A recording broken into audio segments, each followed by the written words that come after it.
Riders ready, watch the gate.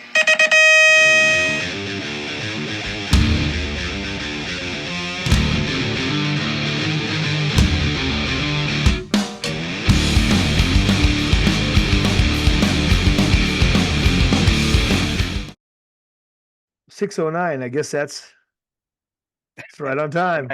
Temecula time. He's living on Temecula time. Yo. Hey. Hey. Oh, yeah. I'm not even, hey, I'm just work shirting. Straight Wow, out, that's straight out of campground. Hey, can you guys question? Ethan is upstairs. They're jamming upstairs. Can you hear that at all? No. No. Okay. Yeah, I went to go up there into the sushi village, and it's the recording studio. Oh, Weatherby's got the recording studio going. Well, yeah, Weatherby's in there jamming around, man. Yeah. So Brother. lighting okay? Am I good here? Or You're should I good. get This more is light? old school. This is old school. You used to do them in there. I Getting did, the beer, I know, man. getting I the just didn't know beers if from the this is enough fridge. light, or if I can go get more light. No, you're good. We can see your Okay. face. You're like being interrogated over there. That's right. What's up, fellas? Good Brother, to see you, man. Your kid's band is good. Like, I've watched the videos, like in the recording, whatever they have for the recording session thing. They're good. They got a good sound to them. Weatherby. Yeah, they got a good sound to them. They're like the 80s. They're like a 80s throwback, like a new wave type of situation. They have Ethan he's been tuning his bass and playing around with like some 80s Cure. Yeah, exactly. That's what they sound like. Yeah, they've got that kind of like vibe stuff going. Yeah, a cross between the Cure and Bob Harrow. Yeah. and they need keyboards Kevin for that. Shepperman. They need some keyboards for that, but yeah, they're having fun with it, man. Who knows where it's going to take them? But I know where it's going to take them. Dirty Fest. Where's it going to take them, Hollywood? It's going to take them to Dirty Fest 3 live entertainment. That's right. Yeah, I actually think they'll do. I think it'll be good, man. I think it'll be great. I'm excited. Yeah. When there's a big crowd, they get ripping, dude. How about when there's a few hundred drunk people crashing on bikes right in front of them? It's going to be fantastic. But I think before we start, and if it's okay, I think it's important just to recognize, that, the passing of Harry, and whether people liked him or didn't like him, agreed with him or didn't. He's still, part of the family, part of the brotherhood, and I think, as part of the Dirty Knobs, we should give him a little bit of a nod, that he did contribute to the sport, and he was part of it, part of building the sport. Yeah. In my opinion, I don't think anybody can deny that Harry was one of the early icons, that not pioneer icons, but he's one of the early icons for sure. He definitely was, people looked up to him. He was a hero to many. His life, they got sideways, is here nor there now. Especially. That's right.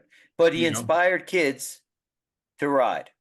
Yeah. That's undeniable. Yeah. Sure. You could see the response after his passing, right? Yeah.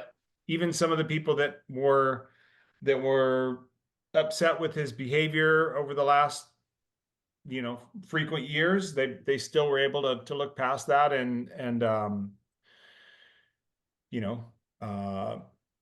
rest in peace type thing, and saying, they looked at the positives, not the negatives. So I think it sucks. I wish Harry would have been able. I don't know. I didn't know Harry, so I don't know his day-to-day personal life, but it seemed like he was still battling things. Seemed hopefully like prior to his passing, he was able to exercise some of those demons and get on in a way that, he was living straight. It definitely was a sad story to me that, how he had gotten a little bit detoured. So I hope that, yeah, man, it sucks though. It's shocking news when that people that were part of our era these things start happening. It's arresting, dude. You're like, whoa. Yeah. Yep. So, Yeah, it's not good, but yeah, what do you Yeah. say? Yeah, it's Hopefully he's always sold tough to lose one. So just thought Yeah. we should recognize that, and Hollywood? I wasn't a fan. I was certainly not a friend because he was never friendly to me. yeah. But he is a brother in BMX, a fellow Hall of Fame member, and through his public profession of faith, a brother in Christ. And so what will happen, and we believe in the salvation of Jesus, and whatever faults we have are forgiven, Mhm. and we go from there. Yeah. Yep. That's my personal Well feeling. said. Yeah. And so here we go, man. We have a great All guest right. today, man. Wow. Someone who's not afraid of controversy, not afraid to state his mind, his opinion, and that always makes for a great podcast guest. Who would you say? Yeah. All right, let's bring him on in. Dude. This is gonna be good. Yeah. Look at this. Oh, it's Christopher. Oh, it's Christopher now. It's very formal. Oh man, that's I'm the last sorry. thing It's the last thing I thought I'd see. Dude, I didn't know Chris, are you signing up for preschool, Christopher? Yeah. You like that? My daughter just made that. I realized I don't have any any jerseys or Oh no, that's a I great backdrop. I need Yeah. background stuff. Hurry up. this isn't Todd Lyon's house, I don't have my trophies from the Chile World Championships in '85. I do have a cat though. Is Jerry, that wanna say is that hi? Cosmo? Jerry wants to say hi. You gotta Hi. Hi. Woo! Yeah, the girls made me see my to-do list post-its here. Honey-do list. Build jumps, build bikes. Yes. That's the Yes. I like it. to-do. Look at my to-do list. Yes. Max. That's Ride BMX. perfect. That's very good. Absolutely perfect. Prioritized. What's It's good. happening, guys? Man, we are excited to talk to you. I had just said right before you came on, what makes a great podcast guest is someone who has an opinion, Yeah. someone who's not afraid to share their opinion, and someone who is Drinking beer. look at that. Hey, there you go. And loose Even better. lips. Liquor helps loosen the lips. Yeah. By the way, we That's found out That's a Vans tennis shoe fat tire. I like it. Oh, it is. Yeah. Collab. Holy. That's fantastic. Eric, That is really cool. Eric, so is Eric in the closet over there? What's going on? Yeah, hasn't come out of the closet yet. Yeah, I'm in the guest. I'm in the guest bedroom. I'm trying to get light in here, bro. There Yeah, we hey, go. before we get into this, how do am I You're good. You're Yeah, good. you're okay? good. How's You're good. my audio? My audio sound okay? Yeah. Yep, sounds Sounds good. Yeah. It's a lot better than Grubbs and Bombert, which is Yeah. probably one of our funniest and our favorite ones because they had Greg Grubbs had horrible internet. It was I haven't watched hilarious. that one yet. Oh, Mike, yeah. I just sent you a screenshot of the I think the 1988 Canadian Grand National results because I know James is going to be looking that up. I saw it. It's not in one of my bullet points, but got that already? congratulations. I watched Daryl Young because I love Daryl Young, and I couldn't believe you guys were talking about the Canadian Grand National. So I just sent you that because he won the pro class. I crashed, but I did win pro cruiser. You did. yeah. Who's going to tell Chris that our belief on cruisers? Well, No, I Eddie's- know. I You- heard James. I agree with them, but you know what? The check still cashes. Amen. Yeah, Hey. it's not me. It's Eddie. It's It's Eddie King. King. Yeah. And James, I was doing a little research on you. I want to know about this wine deal. Well, we could talk about that on another time, but this is about you. So But I Nice. mean, is there a discount code or something on the wine? We'll work on something. We'll work on Okay. something. All right. Yeah. Well, All thanks right, for having me. you want me to give it to him? Yeah, give it to him. Tell him, JV. All right. To the for the listeners out there that may not know Chris that well, co-creator, I think this one they know, co-creator S&M Bikes, which actually stands for Scott Swingover, and Chris Moeller, S&M. Got his start in the industry 12 years old, working for Rich Long at GT. 12 years. 12 years old. Started racing 1982. He's an Orange Y local for everybody. In 86, rode for Pedal Power, and also became a test rider for BMX Action same year. Started S&M in 1987, and in 1990 won King of Dirt in Oklahoma. Same decade. This one came from USA BMX Bio. In that same decade, you became really what was known as, I mean, to them, I guess, or the most bad boy of BMX. You got into fights that decade. There were some suspensions and even arrests, according to the bio. We want to hear a little bit about that. I'm sure our audience would. You bought Elf Bicycles equipment when they went out of business. That is true, correct, Chris? That's true. Yeah. Wow. You've really done your homework. How much did it cost you? How much and what did you buy? It didn't cost me very much. In fact, I was so confused when I asked Ken Senior how much he wanted for everything, his whole shop, all of his equipment. He told me 35. But I wasn't, it could have easily been 35,000, but I had a weird feeling that he might be talking about 3,500. Oh, wow. Wow. But he was in a desperate situation and he needed cash, and I knew that. So I went outside and kind of gathered myself, and I came back in and asked him how much if he threw in another thing, a toolbox or something, and he said that he would do it all for $4,000, and I couldn't believe it. I had to go Oh, outside yeah. again, How but fast yeah. were you reaching into your pockets right then, man? Oh Holy yeah, no, cow. I made the phone call. The guys came, picked up the equipment, and it was a done deal. I think I was 99. Oh my God. Yeah. That's really awesome.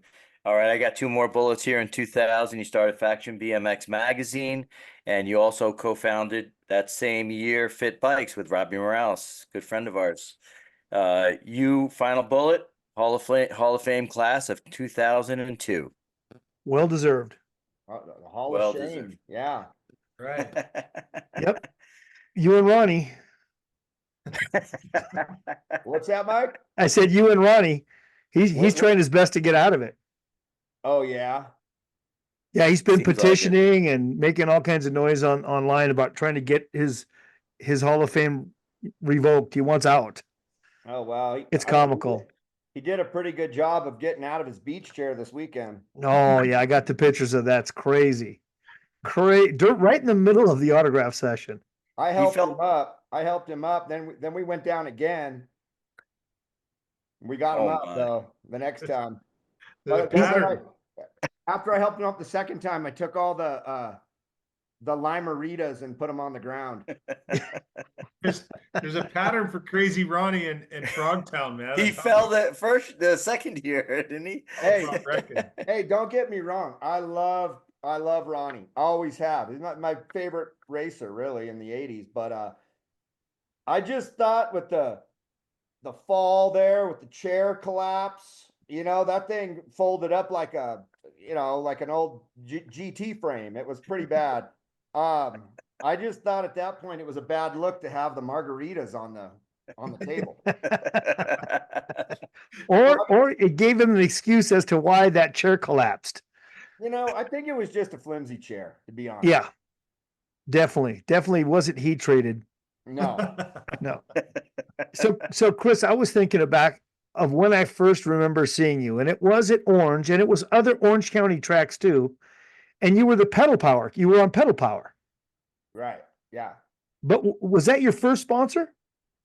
No, my first sponsor was Robinson. Wow. Wow. Yeah, it wasn't in the bio there. I need to update my Wikipedia. I'll do that right after I, Yeah, can you start a get on Wikipedia. that? Yeah. No, it was Robinson. Yeah, because I met Rich through his son Jeff, and we started riding together. And I was going to the nationals. I went to the ESPN Burbank race with Rich and Wanda and Jeff and Chris and the whole Long family and their uncle. And I wasn't even racing nationals at the time. I think I was 12, and I was just family friends with the Longs from Huntington Beach. And I met Chuck, pretty shortly thereafter, and started working with Chuck in his office there at GT. And Chuck put me on the support team. Remember, he had a whole tier of, Yeah. you were on the national team, the support team, all this. So he started helping me out and driving me around and taking me to, he took me to Ascot and Devonshire Downs, and I think we went to Rancho. I mean, Chuck was awesome. He took me all over the place to a bunch of races I would have never gone to otherwise. And then I eventually got on Pedal Power because Rob was all about the team trophy. Yeah, Rob Lynch then was our- absolutely you a know- mastermind when it came to Team Trophy. Yeah, in our age group, I think Eric and I are in the same age group. That age group always had the highest rider count. Yeah. And I just had a weird knack for making mains. I was just crafty enough to make the main. And I didn't even have to do good. If I could get, fourth in the main with 120 riders, you were like the highest scoring guy on the card. So Yeah. I think that's why Rob, got me on Pedal Power. And then I started driving around the country with those lunatics. And yeah, that was a whole deal. Yeah, in you that won Pedal that. Power van, You for won me, that damn team. You won that team trophy in that car, man. They gave you guys that car in Arizona. Yeah, I think I was on, me, Lee Donovan was on the team. Geez, who else would have been on that thing? We had that Darren. Darren Foreman.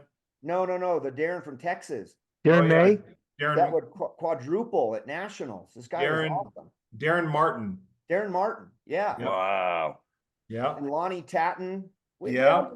We Russ, had good riders, but I didn't really fit in on that squad, really. I mean, it was basically a van full of like long-haired stoners driving around listening to rap. It was a freaking nightmare, is what it was for me. whole time. As a kid, like, I'm 13 or whatever, 14, driving around with just a bunch of Hessians listening to rap. Russ LeBaron was on that team. Russ LeBong hit. Yep. So far he's still fitting into the same mold. Well, it's funny. I listened to the DY thing with you guys, and you were talking about how rough, Chrysler LeBaron was on the little kids. I don't remember this at all. I remember Russ being like easy prey for, like, we harassed this guy so bad. Russ LeBong hit. We were on him all the time. I don't remember him being rough at all. I think we might have made him cry at one point. See, I don't know. I'm just saying what happened was you scarred him and he brought all that attitude home. Oh, Yeah. That may have been what happened. That might have been what happened. But imagine me, man, like growing up at the beach, surfing, skateboarding, all this, and then listening to K-Rock and Rodney on the Rock. I mean, that was how I grew up. And then I'm in the van with these guys, and it's just round and round with the rat and the weed. The weed was outrageous. Like, I don't even smoke weed. But the whole van was just like, it was so heavy with weed all the time. Sometimes I would just kind of nod off, and we'd be driving to Louisiana or something, and I would just wake up and I would be there. Dude, you were high. You had I a was secondhand high. smoke, man. You were high. Pussy. Yeah. But I didn't want to be. But who else is driving to Shreveport? CW, all of us in the van with the big flower on the side, but we Dude, were that's smoking the- pot. We were smelling Roger's dog, caramel, the whole way. It was a different kind of funk. Yeah. Well, that Pedal Power era was, I think maybe that's what pushed me to start my own brand, because right there towards the end, I was 16 and Rob had me riding this privateer bike, which was it was a sample prototype. I had one, Bartlett had one. And I thought, man, if these lunatics can get this going, I can surely get this going. So I think that's probably partially why I started S&M. Well, what was the other, if that's part of it, what was the other part? I probably needed some money. Well, you were I think, because you worked for Richard early on and Yeah. and you did stickers on plates, you did all kinds of stuff. Yeah. I think you had to have learned some business savvy right there. Well, I've heard stories about how I worked there as well, and I heard stories about the counting of the plates and the hours. You flip-flop the pay rates in the middle of the deal. Tell the story. It was piecework. Yeah, it was piecework, and at first, Rich had me upstairs in his pool room, and he said, just start, I asked him if I could do some work. I needed some money. I was 12. And he said, yeah, bag these plates. And, after tonight, we'll figure out a rate. So I went real slow. And then the next time I came back, he came up with the rate. And then the next time I came back, I went real fast. But the next time I probably went a little too fast. And then he realized, this was a scam. And then I don't think I think that's probably when he sort of like gave me to Chuck. Yep. I'll tell you what. It was like, okay, I'm done with this kid. Chuck, you take him. And then I'd answer the phone and re-sticker Chip Rez's bike. And I'm telling you, in the world of bicycles, very, very few people ever got over on Richard Long. So you get the Nora Cup for that. Well, Magoo never cared for him, and I've always been good friends with Magoo. And everyone talks about how intimidating Rich was, but for me, it was different because I boogie boarded with the guy. When you boogie board with a grown man, and you just have that vision in your head of this like overweight man boogie boarding. It's hard to, I don't know. It's hard to take him as seriously. So I was never as intimidated as everybody else because no matter what he was doing, when I looked at him, he was boogie boarding. Yeah. It's like they say when you're on stage, picture everybody in their underwear. Yeah, that's exactly how it was. So I was like, well, and then and then I came back and worked with those guys later with S&M, but that didn't go too well either. But I don't know. Rich, it's a weird one with Rich because so many people, really dislike him, and I can see why. But I also think there was like a really cool, fun dad there, in the times that I spent with them. Yeah, later when we were kind of competitors and we were poking fun at GT and all that, he could be kind of, hard to deal with. But earlier when he was just a dad and he was taking us to the races and bringing us new bikes and, he was always lit up. We'd go to the liquor store on our way to the track. And by the time we were at the track, he'd be shot. And I thought he was a good time, but I had the same experience, Chris. I babysat his kids and knew him from Riverside. And he was a bike shop owner when I knew him. And he was great to me. He was fantastic. When I went to work for him, the same thing. I think I got treated a little bit different because I would, there was the fear I would go home and tell Wanda. Right. Or no, seriously, he treated me differently because of the relationship we had early on. And I know that sometimes there were probably things I could have gotten bigger trouble for, but I didn't because of the relationship. And I know that Magoo doesn't, he and Magoo butted heads. And by the way, our friend Harold Wade McGruther, known as Magoo, we were trying to get him to come on tonight. And unfortunately, he's busy with a photo shoot, so he couldn't come on. But we were going to have him come on and give you a hard time. Oh yeah, that'd be good. He's a guy he's a guy. Both Chris, you and I both love the guy. Just fantastic. Talk about a guy that would be a great podcast guest. Yeah. Can't wait. We got him on the Hour BMX podcast, which I thought was really cool. But a lot of the stuff that he's done is kind of before everyone's time. Well, we have stories. We've told a story once with about Tommy Brackens, and Magoo was the major part of the story because he was around. People just didn't know he was more behind the scenes. And, we love the guy. He's hilarious. Yeah, one of the funniest and wittiest guys I know. Would you say, EC? Yeah, for sure. Like, I've always told you this, Mike, you and Magoo you have a different style of comedy and a different style of wit, but you guys are both quick-witted. Magoo, you have a slight filter. Magoo has no filter.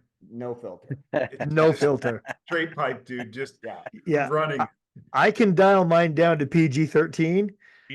He doesn't No. even want to. No, it's straight R, and it's a shaky R. It's a He shaky did or a real lot. shaky. He did a lot for GT in a real short period of time. Oh yeah. Well, And for CW for that matter. Yeah. That's the thing about Magoo, right? Like you lose when you hang out with Magoo, right? Whether it's at a race, at an event, or you're at a bar, or you don't realize how freaking smart he is in marketing and business, because he's such the dude. He's like a cartoon character, and it's pure chaos the whole time when you're with him. But if you dig down and you get to listen to him from a business standpoint, he's freaking smart, dude. Like he's he's a genius. I always say he's really my biggest mentor in the BMX business for sure. Yeah. Yeah. Wow. But for me, I learned what not to do as much as I learned what to do. From Magoo, I learned, what to do, a few what not to do too. But the other guys that I've been around my whole life, I mean, I spent a lot of time with, like I said, Chuck Robinson, Rob Lynch, Bride Hop. I mean, just these guys they were just crazy. They were, man, but that's a pretty gnarly group of people, right? Those are some pretty big icons in our sport that you were, I don't know if you call it mentored, but you certainly, you're a product of your environment. And those were people that you were, as you were growing up, those were people that you were influencing you. Right. And I think you were smart enough to like you said, learn and take the good stuff and the bad stuff and go, man, I don't want to step in that dog shit. I'm going to go over here. Right. Well, I always call it the 3Ds, it's drugs, divorce, and death. I'm just trying to avoid the 3Ds. That's right. Amen. I got 2 out of 3. Yeah, yeah. But I mean, that's what's taken all these guys down. Yeah. Every single guy. Well, you've always done it your way. It's one of the things I admire the most about you, Chris, is hell or high water, you do it your own way. And you learned what not to do. And from somewhere you learned what to do because you've been successful and you've done it your way. And that's awesome. Just awesome. I appreciate it. Well, it's been a good ride. Yeah. And according to your Post-it note, you're still riding. That's right. No. Well, we saw that at Frogtown. Yes, sir. I mean, the guy's still Well, got it, so. and dude, your performance at Dirty Fest has to be talked about. Yeah. Yeah. The move in that last turn, I mean, you had the entire place erupted. It was awesome. That was fun. Yeah, I really like that. The night before we were sitting around the campfire at that KOA there. It's such a sweet location too. I got my little mini Winnie there and all the boys, and we're sitting around the campfire, and I wasn't in Charlie's moto during the day on Saturday. I was in the Charlie Williams. And I watched them every time. And when we were sitting around the campfire and we were all kind of talking about how our races were going to go on Sunday, the mains and semis, whatever. And I said, well, hey, hold on. Let me just stop for a second. We're freaking in the late 50s, early 60s, and we're sitting around the campfire. And we're talking about how our races are going to go on Sunday. It is so awesome. So awesome. Kids, though.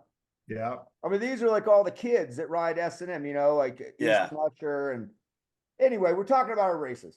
And I told them, I said, here's what's going to happen when they came to my race. They said, what's going to happen in that coaster, thing? And I said, well, Charlie's got this like super low gear and he's got these great starts. And I have a huge gear and a heavy bike and I have terrible starts. So he's going to get like a really good start. And then I'm just going to stalk him the whole track and I'm going to find a spot to pass him. And I'm going to be patient, but eventually I'm going to pass him and I'm going to keep it clean because I like him. And that's what happened. Yeah. Well, that's exactly what happened. Exactly. Yeah. I thought it was so cool because it's like, that's how you can visualize how this stuff's going to go down. I mean, maybe I should have given myself more credit and not just given them the start immediately, but I don't know. I just thought that's what His starts are, yeah. No, that's exactly what happened. But his starts are fast, Chris. He sometimes, dude, it's crazy how fast he gets out of the gate. Yeah. And it's funny, like growing up racing at Orange, you didn't get a good gate start growing up racing at Orange because the gate was steep. It was all about timing. It was about kind of jumping the gate. Absolutely, it was jumping And, the gate. and that's why the pros never liked to come there. They didn't like to come and get beat by Robert Zanow at Orange. But I developed a terrible start because that's all I did was race at Orange. So I was always relying on the timing.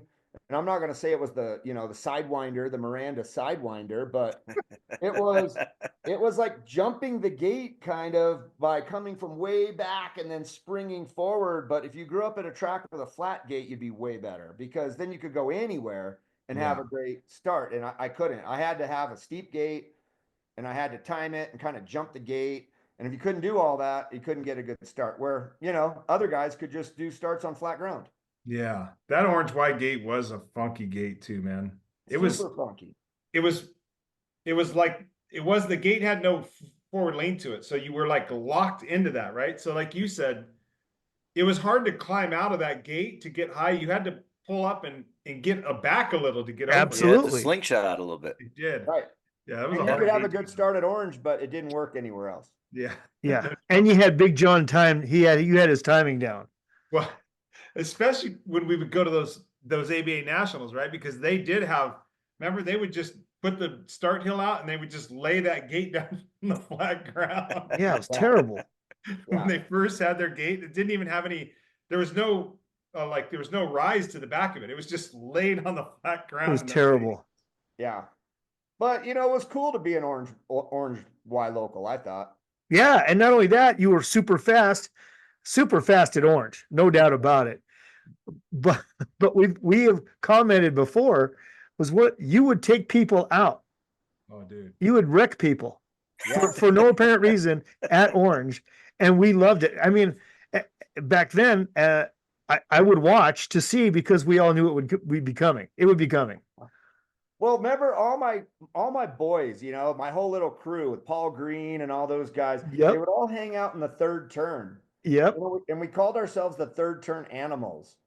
And everything was about the third turn. So you'd kind of do this outside in the first and second turn in the original Orange Y, the old U and a U, the little one. The two lefts, yep. And then you just get all that pump going down the second straight, and you get into that third turn and you just explode people. Well, hold on. Let everyone picture it. It's a U inside of a U, but the first turn and the second turn were kind of two lefts, and then you had a long back straight that had a couple of obstacles in there, but they were kind of tricky.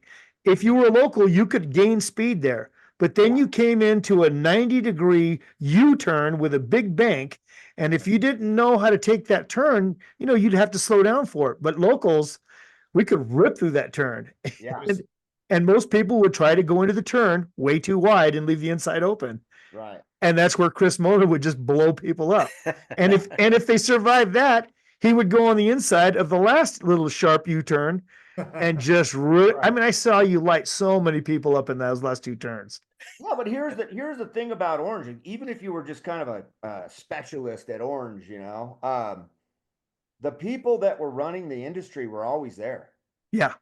So you would get seen by people, at that track. And also you'd be racing big name guys all the time and getting confidence racing these big name guys. And you go to the national, it wasn't that big of a deal. These are guys you race on Wednesday night. And smoked them. Well, that's it just gave you confidence. You could go to a race and not be, freaked out by, the guys that were in your class. Chris, I would say that, before the Southern California Nationals, a lot of companies based in Southern California would bring their racers in a few days early, and they would go out to Orange to practice. Yeah. And they got their asses handed to them. And I always wondered, what? When they come to the Nationals, now they're in the lane next to them and some local kid who smoked them the night before at Orange. Right. I don't know if that helped their confidence. Yeah, maybe not a good strategy. Yeah. In our class, Eric and I's class, a guy like Danny Gibson. Exactly. Would just smoke people at Orange, but he'd have a hard time. I don't remember him even making mains very often. Yeah, he was fast at Orange though, dude. Yeah. The Giver was quick there, man. But I mean, think about, Barry Nilsson or, you know, a lot of guys, and there were some bigger name guys. Milwee was always fast. Billy Griggs was super fast at Orange. Yeah. Dude, he was He's so fast quick. everywhere, wasn't he? The thing But about the big Yeah. name pros didn't like coming to Orange. They That's never right. came to Orange. yeah, You know? amateurs, because there were amateurs that could beat bigger name pros when they showed up for sure. And then there was other guys like pros like Dennis Kishiyama. Right. That Are you talking about Dennis Kishamama? that's right. Exactly. Dude, guy was lightning to the first turn, man. And so Yeah. if you were a big name pro and you showed up Right.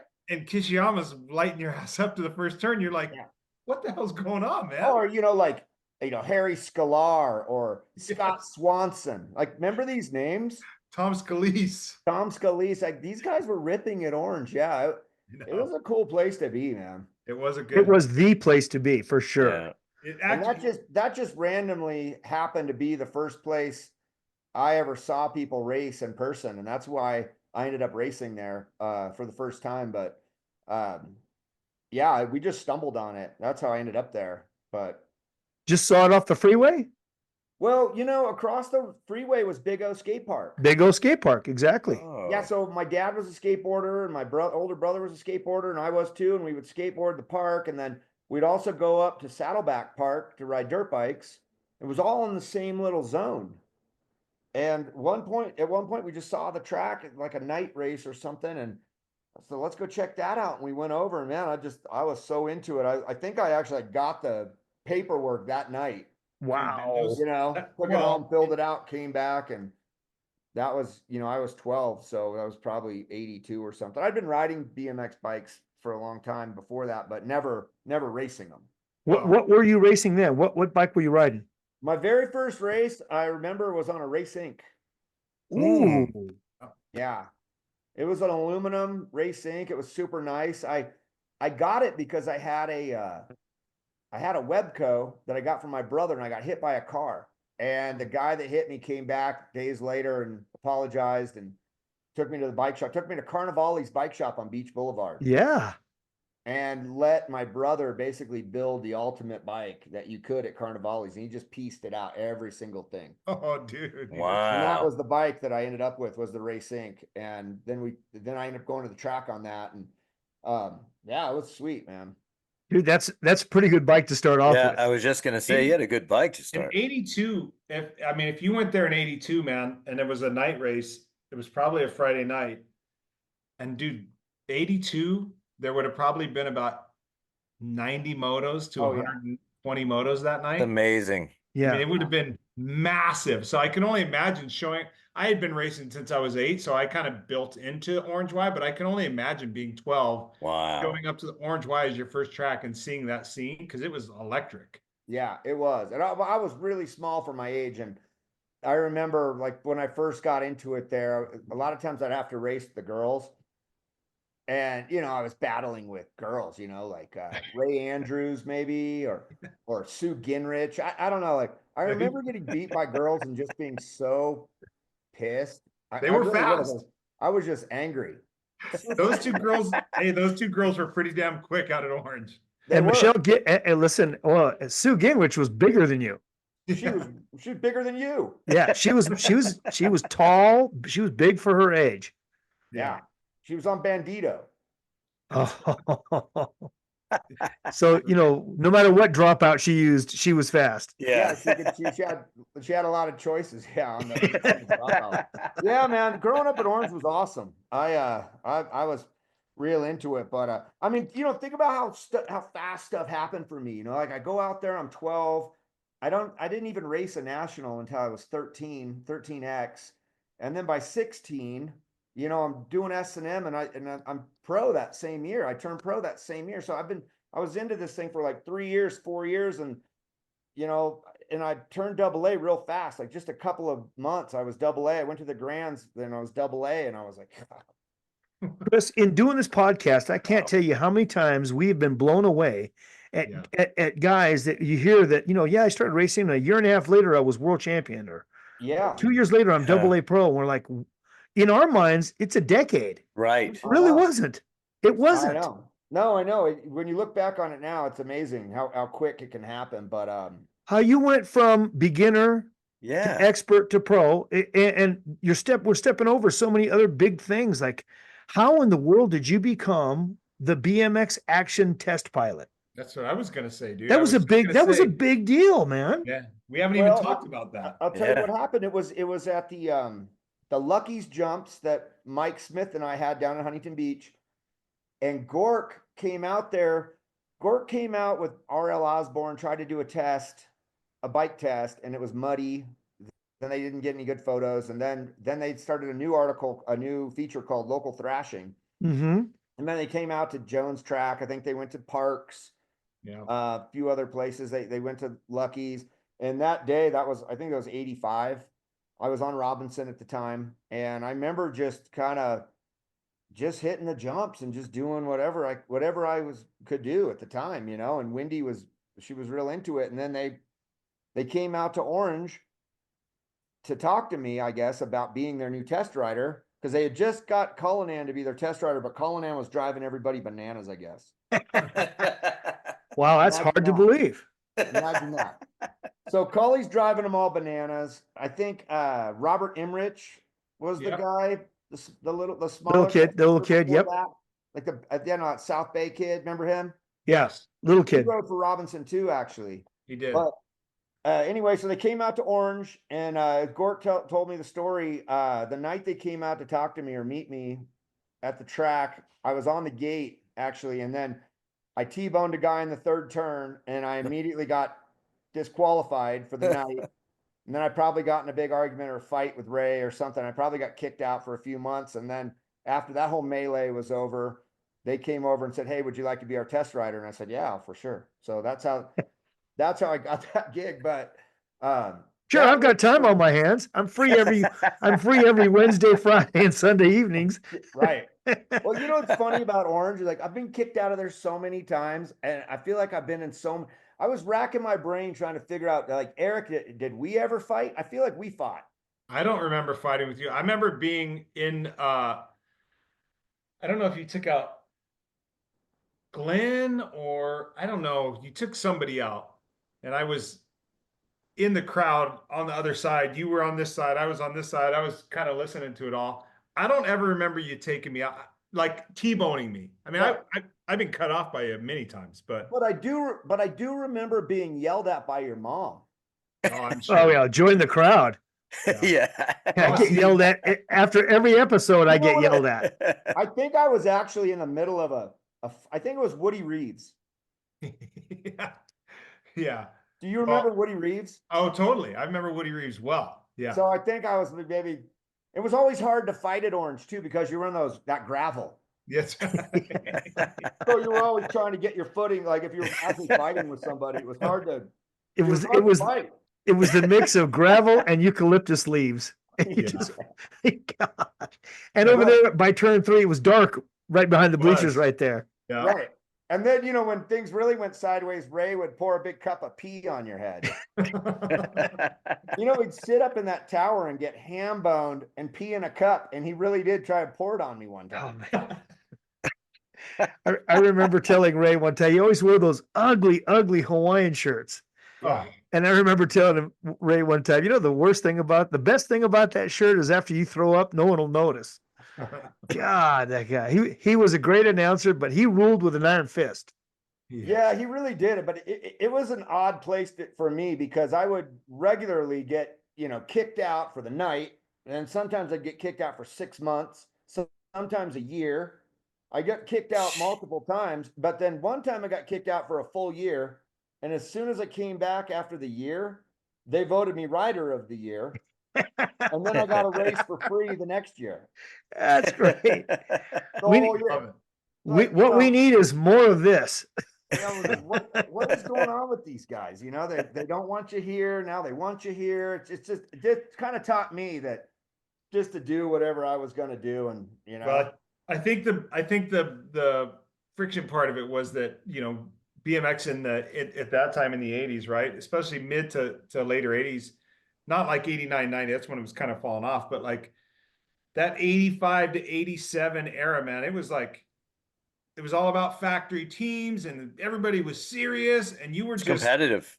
They were, man. And Yeah. Chris was like, and dude, it's genius because you played it to a T and you're still benefiting from it from S&M. You were like, screw that. I'm going to be the skater guy. And you were the skater guy to all of the corporate guys, if you will. That's how that's how you could position Yeah, it. anti-firm. Yeah, we were Yeah. factory guys. We had a reputation we have to hold, so we didn't lose our factory ride. And you were like, screw that. I don't care. I'll just take you out. I don't care. And dude, it resonated with a whole different group of people. You know, like for They me, loved all it. I ever wanted to do was have fun, you know. Yeah. Amen. But I will say this, that for I don't know what it is, but to this day, sometimes when I'm actually out there on the bike on a track in a race, something happens where I just lose control of like basically I lose control of my body. Do you know what I mean? Like, And I don't know what happens, but my front wheel goes right into their sprocket. Yeah. And then I come back, and then And I then come right back. And then there's shoes flying and I'm moonwalking and right. so all kinds of stuff happens and the crowd's cheering and now I'm a legend on YouTube. Yeah. Well, you know, like especially with Harry, you know, I would just somehow I would go into a race. Say we're going to win a race an A Pro or Vet Pro, or sometimes we were racing A Pro and Vet Pro on the same weekend Yeah. with Harry. You know, we would go like back to back. They do A Pro and then Vet Pro, and we'd be in both. And I would just say to myself, like, say I was in a main and I had pretty good points and I didn't have any reason to do anything stupid. And I'd be sitting in second or third or something, everything's looking good, and the third main, and I'd look up and there's Harry. And at that point, I lose control of my body. Yeah. And I have to T-bone them, you know, through the banners. I mean, I have to. I've totally lost control of, you know, I can't steer. I have told the story before, Chris, and I can't remember exactly where it was, but it was a semi, a pro semi, and Harry was in, I think, either seventh or sixth, and there was a gap, and there was no way he was making it, and you took him out of you crashed him in the left turn for no. It was just like, and I was like, fantastic, Hey, Mike, you know, they had semi money. there was semi money. This was after your heyday. I think fifth was like $50 and sixth was like $45. And oh no, man, I remember I was in the second semi, I was in the other semi, and I was on the gate and I watched it. I was like, I was scratching out. Here's the bad part. I'm in the gate about to race my semi and I'm trying to figure out what just happened. What did I just see? yeah. I No, think people would try and talk sense to me, but again, I wasn't racing when I was 8, like Eric, you know, I didn't really have any mentors on the track. I mean, Chuck tried to teach me a few things, but basically I would just lose control of my body, T-bone people I didn't like, you know, or just T-bone people that were kind of there to be T-boned. Or you felt like they deserved it. Yeah. And I people think would you- try and talk to me for years. Toby, one time, I remember when Toby was still racing, I think he tried to sit me down. He's like, Chris, what are you doing? Like, you understand that didn't make any sense at all. You know, you could have just gone around and you would have transferred or whatever. I don't know, man. But you weren't, that's the thing, right? Like, well, every good story has an antagonist. Right. And you relished that spot. You Well, loved it, dude. what I will say about it is, I mean, it had to have been entertaining. Yeah. Of Yeah. course. That's the part. That's what I'm saying. And you weren't worried about you didn't have a factory ride that you were like, oh my God, I'm gonna lose my factory ride. And you weren't Right. worried about if I do this, somebody's gonna think bad of me. You were just like, dude, this is gonna be fun. And Yeah. especially with Harry, it was so predictable for you that it was comical to you, right? Because you knew every button to push every time. Right. And it was so easy. And so I mean, I wasn't in the pits with you, but I guarantee you would go back to the pits and you and the crew would just be rolling. Oh yeah. Yeah. That is what would happen. But sometimes he would come over too. Yeah. Those days got weird. I mean, you know, especially after Harry passed, you know, I was sort of thinking about all these stories, and some of them are as weird on my part as they are on his part. I'll tell you a funny one. One time we were in Salt Lake City and I was in a porta potty and somebody starts shaking the porta potty at the race. And I come charging out of the porta potty. My pants are down at my ankles. And as soon as I open the door, because someone's shaking it and, you know, trying to mess with me, Harry's standing right there. And I start screaming and yelling at him. I go ballistic on him. He's looking at me like I'm the craziest person he's ever seen in his life.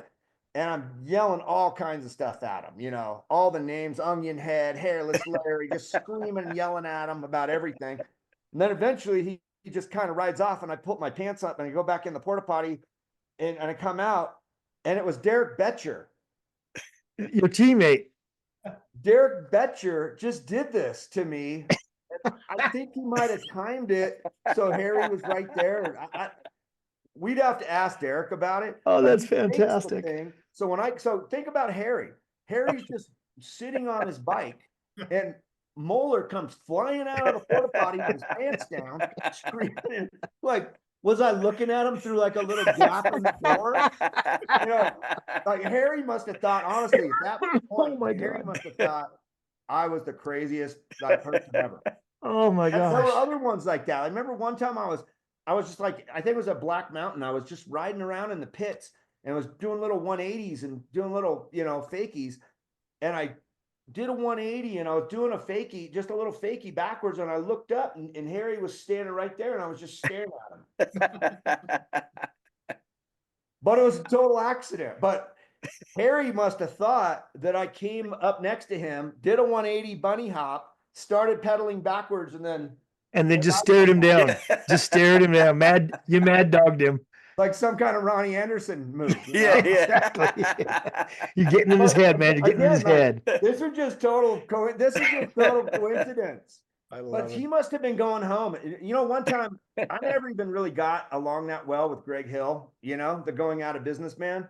But You he mean the told me guy who one you time- shit in his Nora cup? I'll get to that in a second.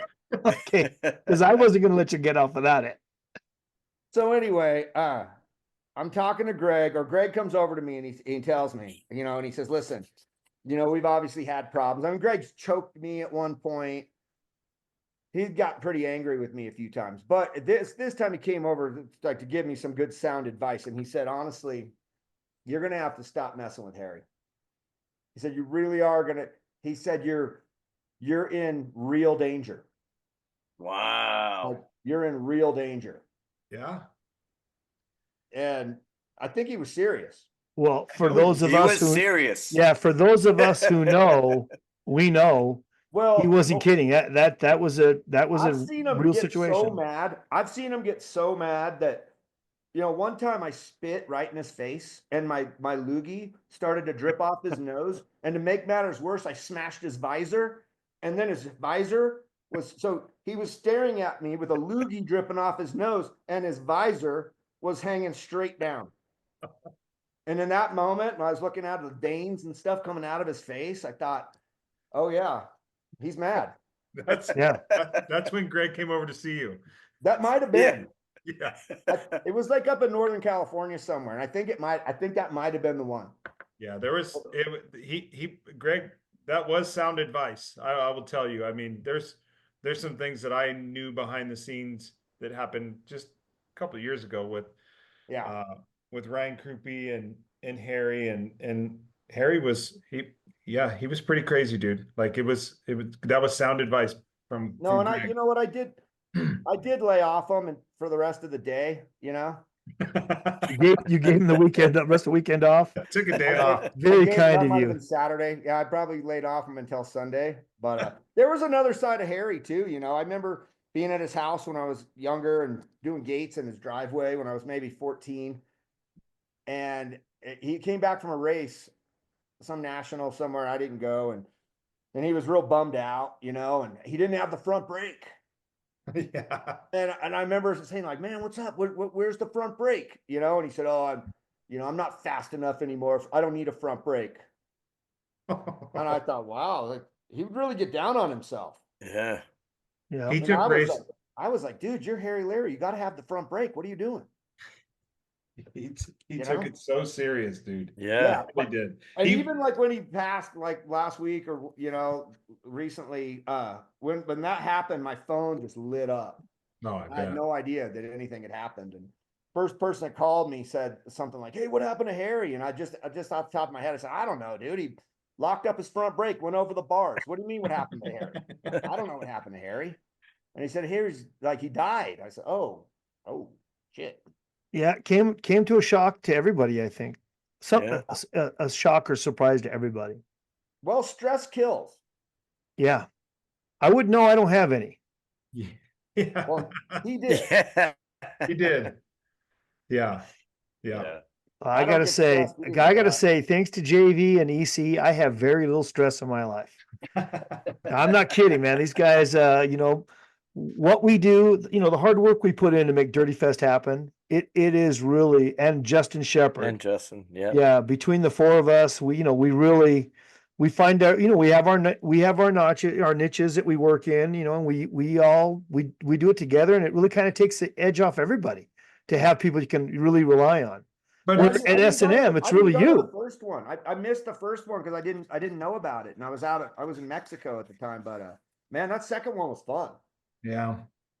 Well, then I you're did really gonna that. love the third one Yeah, that was because you that was missed a it. good I mean, the event. second one we couldn't have our Saturday night party because of the weather, so that's why we changed the Right. dates. Because that party was such a big hit the first year that we never want to miss that again. With the pit bike, the derby going on like right in the middle of the party. I mean, that Yeah, was it's- cool. it's That was pretty- really cool.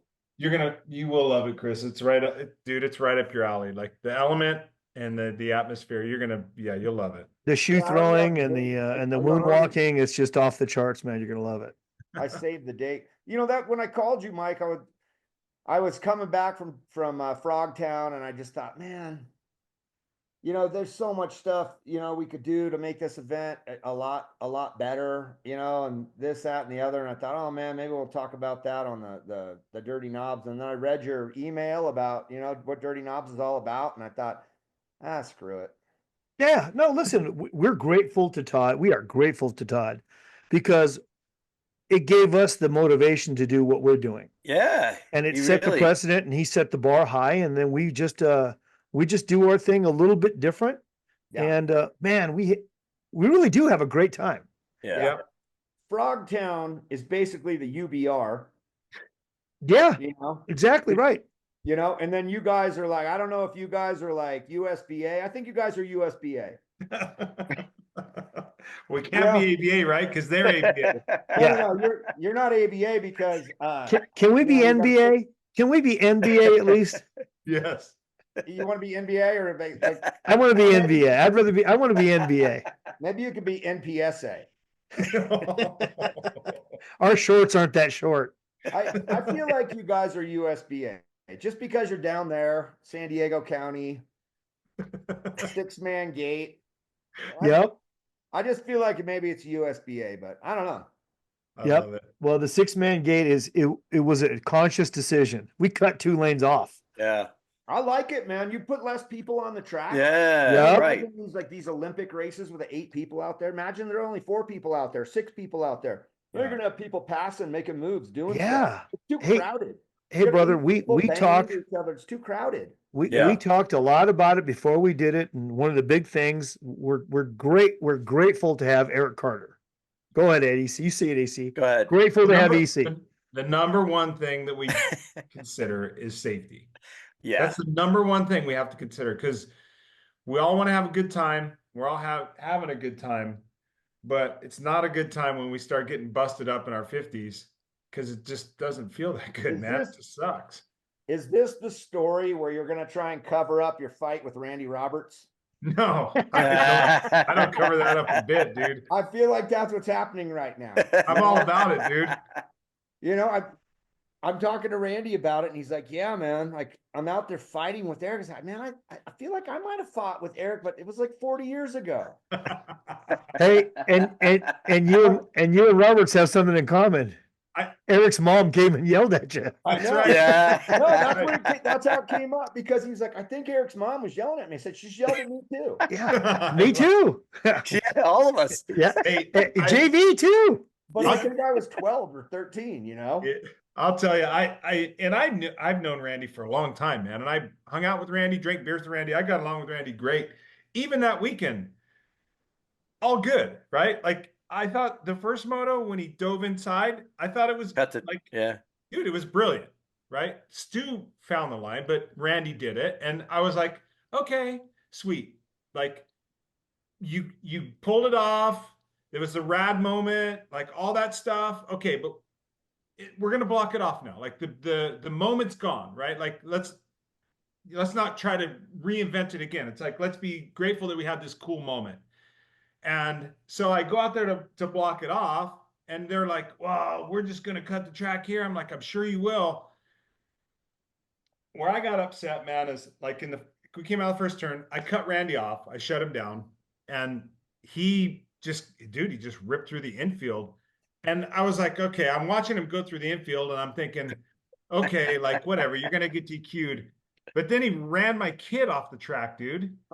That was the part for me. That's what set me off, right? Because my son, he's not involved at all, right? And he just ran him off the track. And then I see him, Ethan's trying to get back on the track. I'm coming around. Now I'm pissed. So that's why I come around the other side. And there's pictures, dude. I'm like one-handed going through the corner, grabbing his arm, trying to pull him away from my son. So that's what got me fired up. I wasn't there. Yeah. I wasn't there. I couldn't believe it. I said, like, Eric's promoting this race and he's fighting with you. His mom's yelling at you. It just sounded nuts. It was nuts. But that's how we do it at the USBA. Yeah. The first photo was great, dude. He passed us on that inside, and it was cool, and it was a great moment, and the crowd cheered, and it was all the things that were really good about it, right? But it just was like, for him to cut through the infield, and like people were dodging to get out of his way, and then like instead of just dipping inside of a corner, he teed across the straightaway and ran my kid up. That was the part where I was like, all right, dude, you went too far. Cones flying in. Yeah, it was just too far, man. And so we were heated. We were definitely heated. I definitely let him know that I didn't like that he ran my kid off the track. I thought that was bullshit. But does he even know that's your kid? I think he does. Yeah. Was he in hyper gear? He wasn't in hyper gear that day. But I was gonna say maybe he thought it was you. Yeah, no. What was happening, man, is he was a runaway truck going through the infield, and he was trying to get in front of me, and he just barreled into momentum took him. Yeah. My son was just and so that's why I got upset. And I'm over it now. Like, I've only been a year. Yeah, until next year. Yeah. I know.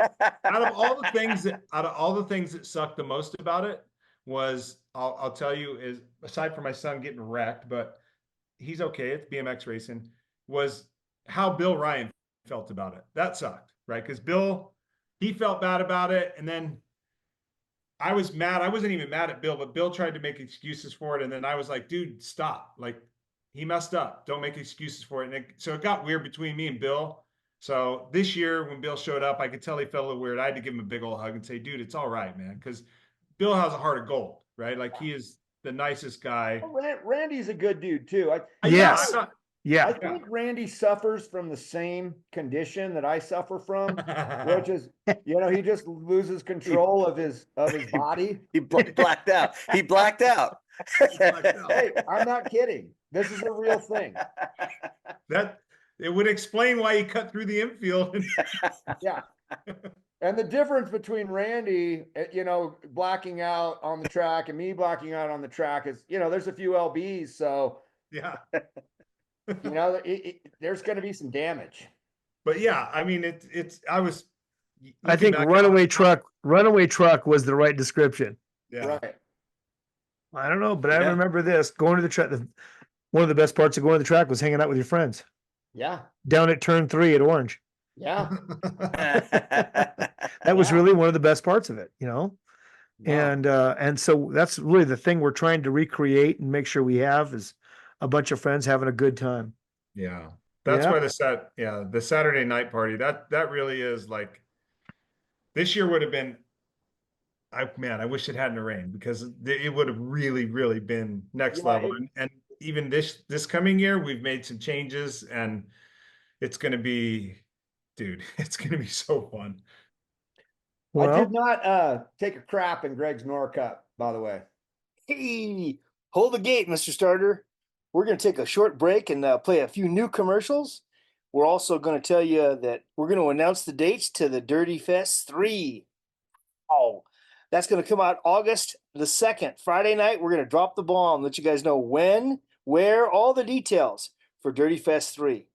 Finally, hey man, subscribe, like, do all that business. Helps us out. Yeah, buddy. Enjoy the rest of the show. Make sure you stick around for the outtakes at the very end.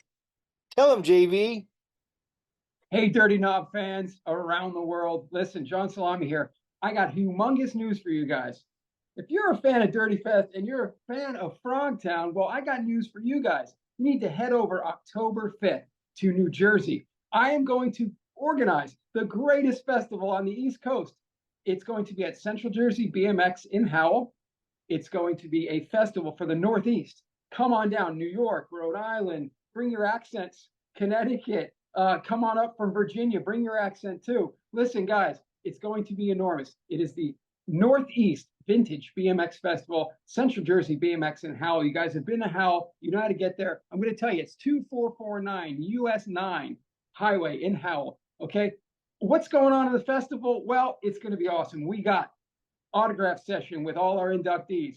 We have an exhibitors row. We have a foot down competition. We have a vintage BMX show, and we have a clinic.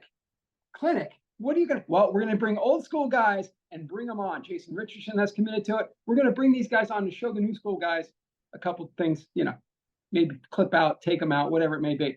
Then what's going on after that? Well, it starts at 9, but about 5 o'clock when it's over, you're going to say that was an epic event, East Coast. Let's do it again. But we're going to all head over to the New Jersey BMX Hall of Fame.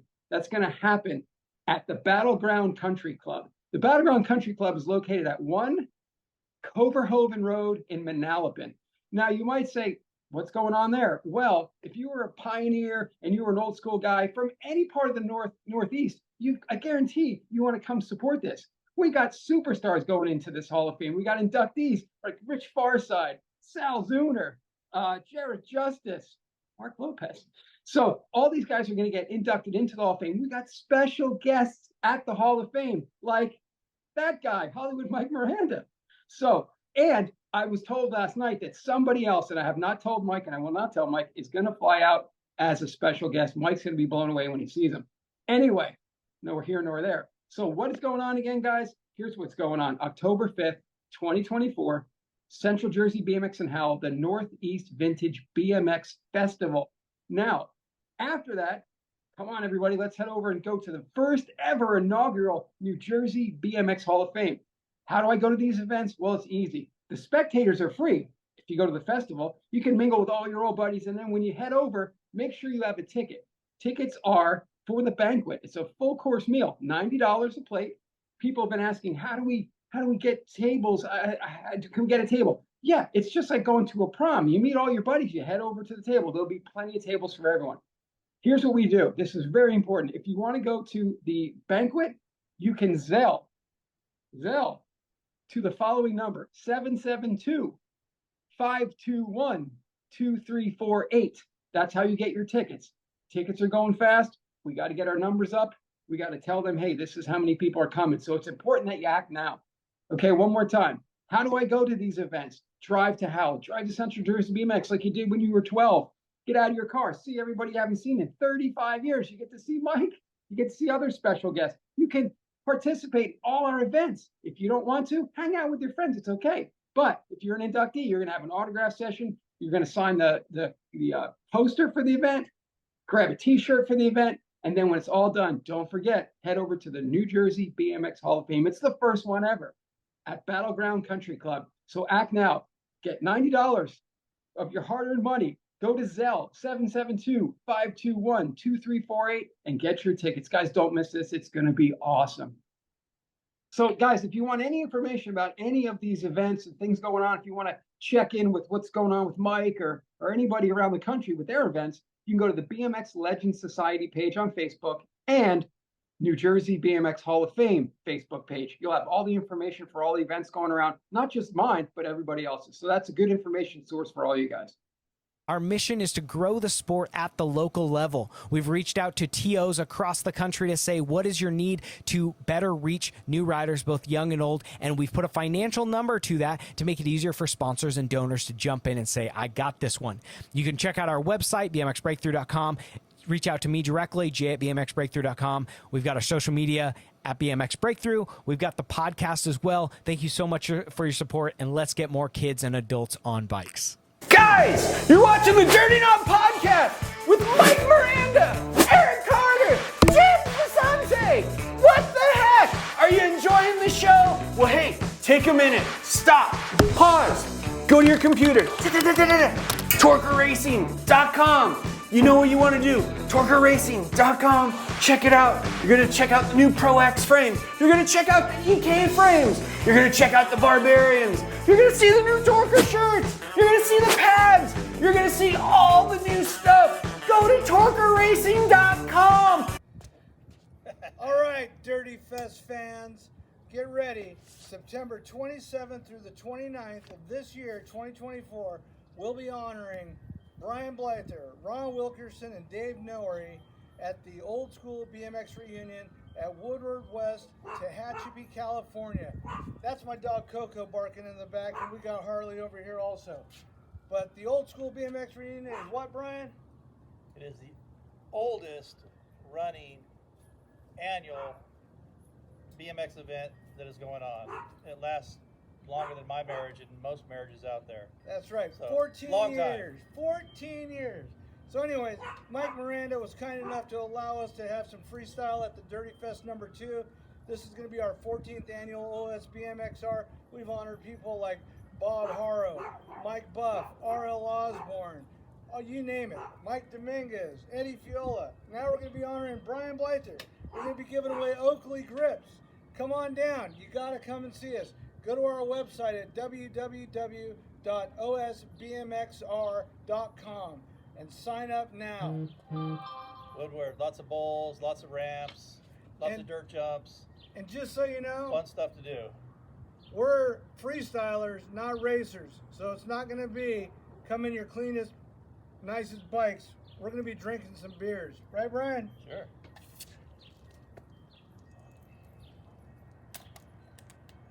Oh, yeah. There we go.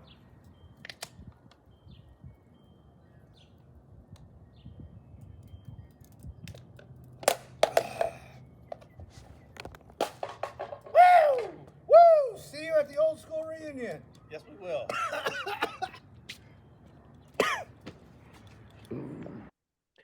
Well, I did not take a crap in Greg's Nor Cup, by the way.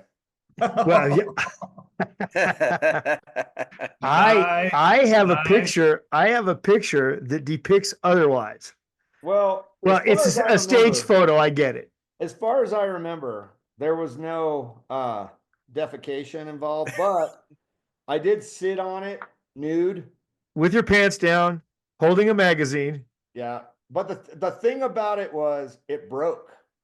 So the cup broke. Oh, it's getting. I don't know if you could say it's getting better or it's getting worse. Whichever this story is going, but it's great. Yeah, I don't know, but so that cup was getting driven to Columbus for the Christmas race. And Kim Boyle was going to drive the GT truck that they'd already won. It was like a Suburban or something. They'd won the Suburban, but they already had it, but now they had to drive it back out to Columbus to get it, to have it presented to them. And I jumped in because I needed a ride to Columbus. So I jumped in with Kim. And in the lead up to us leaving, the cup was involved because the cup was going to get given to Greg. And I think Spike and those guys were there, and I got on it in the bathroom and, you know, made it look like I was definitely Made for a great picture and a lot of jibber jabber in the pits. Yeah. But then the cup broke. Something broke in the wood, and Kim had to find a wood shop to repair it. So it was a whole deal. But this also was like happening with a bunch of other stuff that happened with Greg at the time. And I don't know if you remember any of this stuff, but we got into basically like a feud between all the guys that lived at the house in Huntington Beach and the guys that lived at the house in Moreno Valley. Correct. Yeah. You remember this? Two different factions. Correct. Yeah. So we were the HBPs. We were the Huntington Beach pros. And Yeah. then they were the Moval MVP. pros. Valley MVP. Ah, the MVPs. Yep. Yeah. Right. And then the big rub was Greg and Dave Clymer.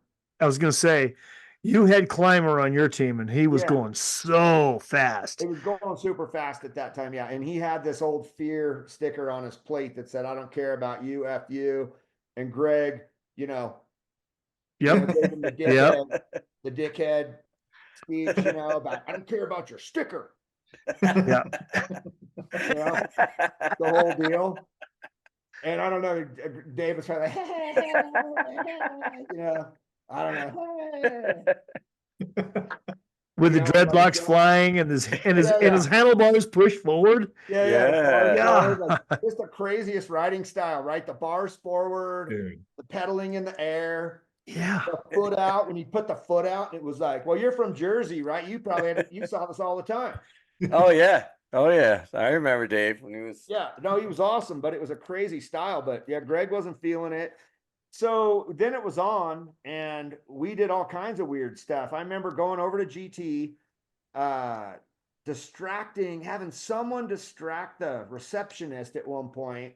So I think I had to sneak in past the receptionist down a hallway, and we took Greg's, you know, ABA number 2 plaque off the wall. So good. Or whatever it was. I'm sure there was some inside help on that. Well, no, I had, like I said, I had to have a distraction, and then I got the plaque. We got the plaque back to the house. We did do stuff to the plaque that we didn't do to the Nora Cup, but the plaque ended up on fire. All of this was captured, and I think this kind of like really pushed Greg over the edge, you know. And then the cup, and then there were other incidents too, but at some point by the 90s, he had me by the neck. I remember he had me by the neck. And in my mind, he was like holding me up in the air by my neck.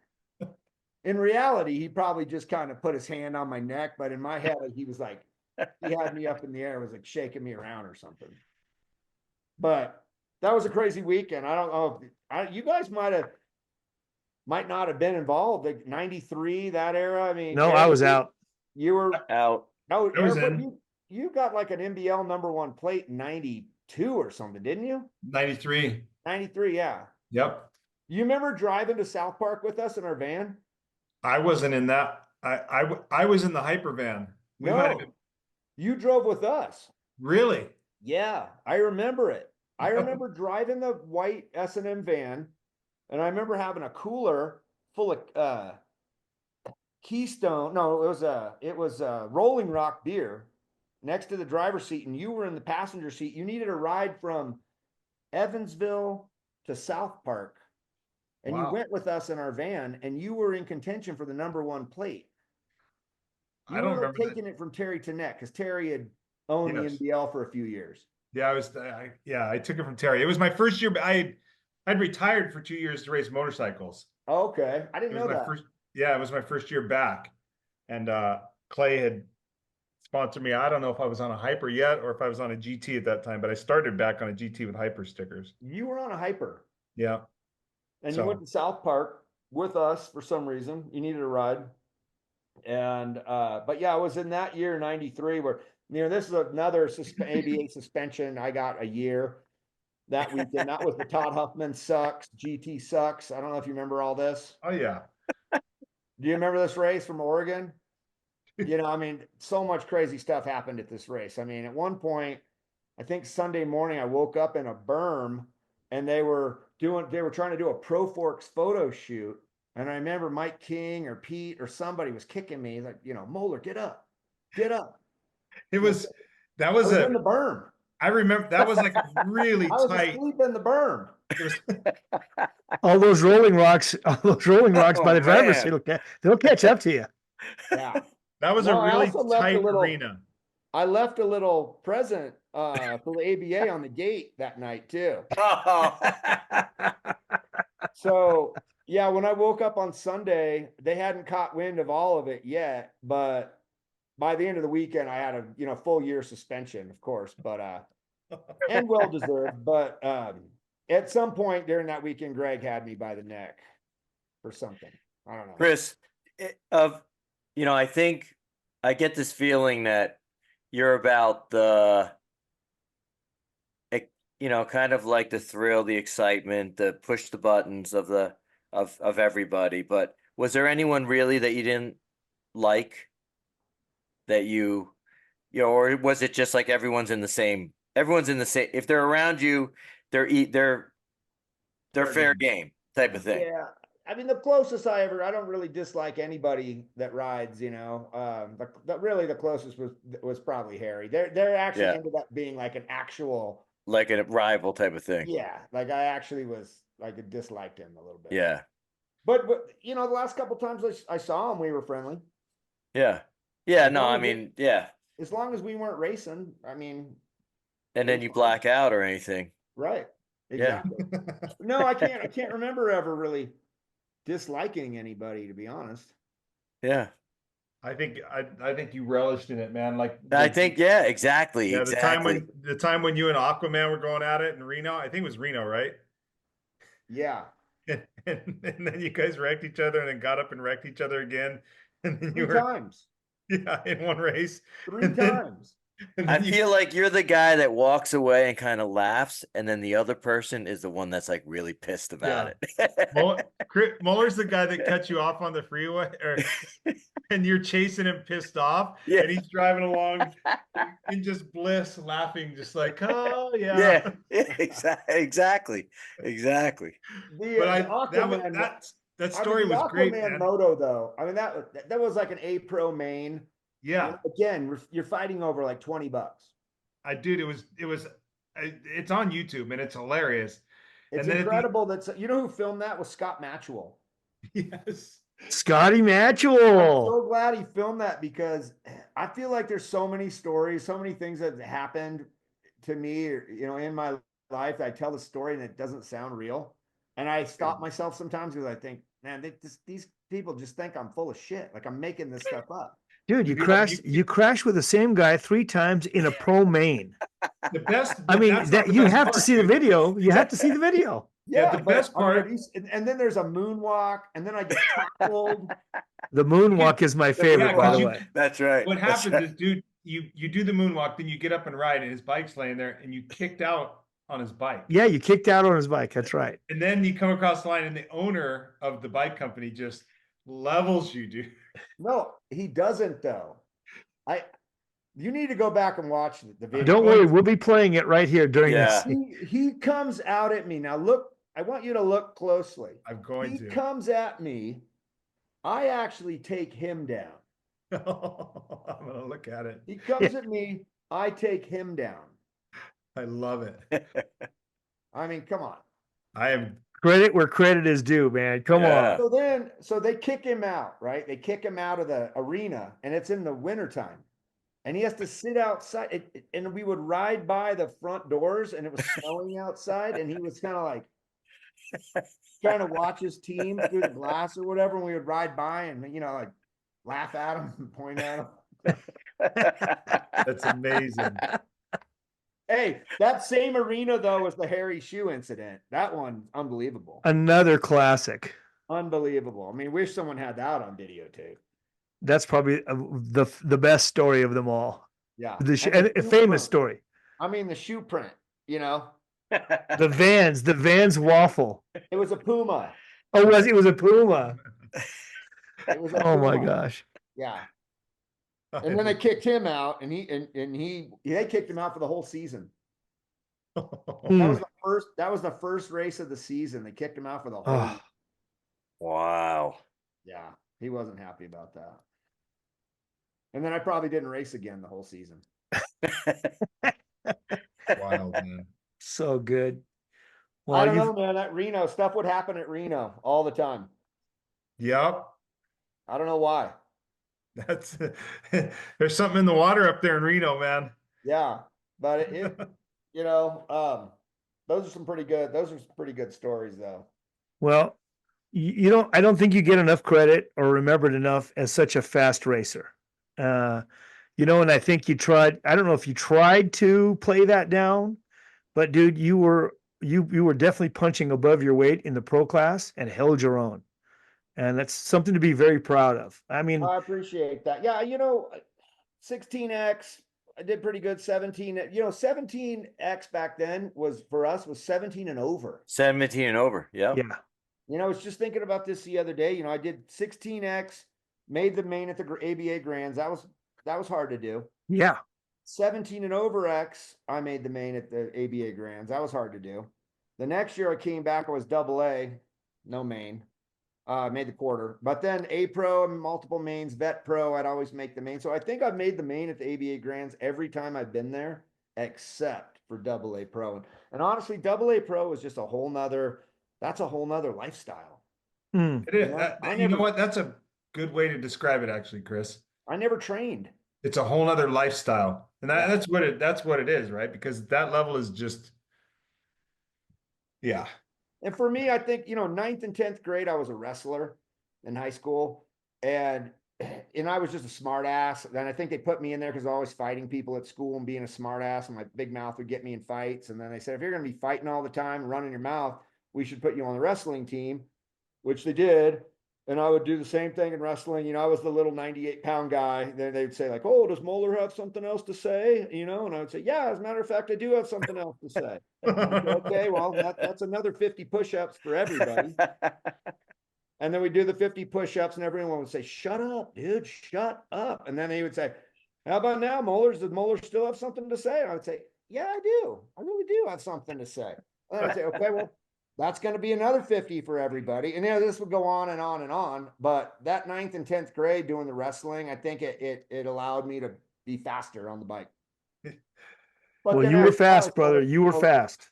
11th grade, I start S&M, and now I'm not training on the wrestling team anymore, and then, for me, I was always hurt a lot. I still am. I get hurt a lot. And every time I get hurt, I'm able to focus on business and do something productive, by being hurt. But all of that, you can be a good A Pro by just being crafty. You can get fourth in A Pro by just being crafty.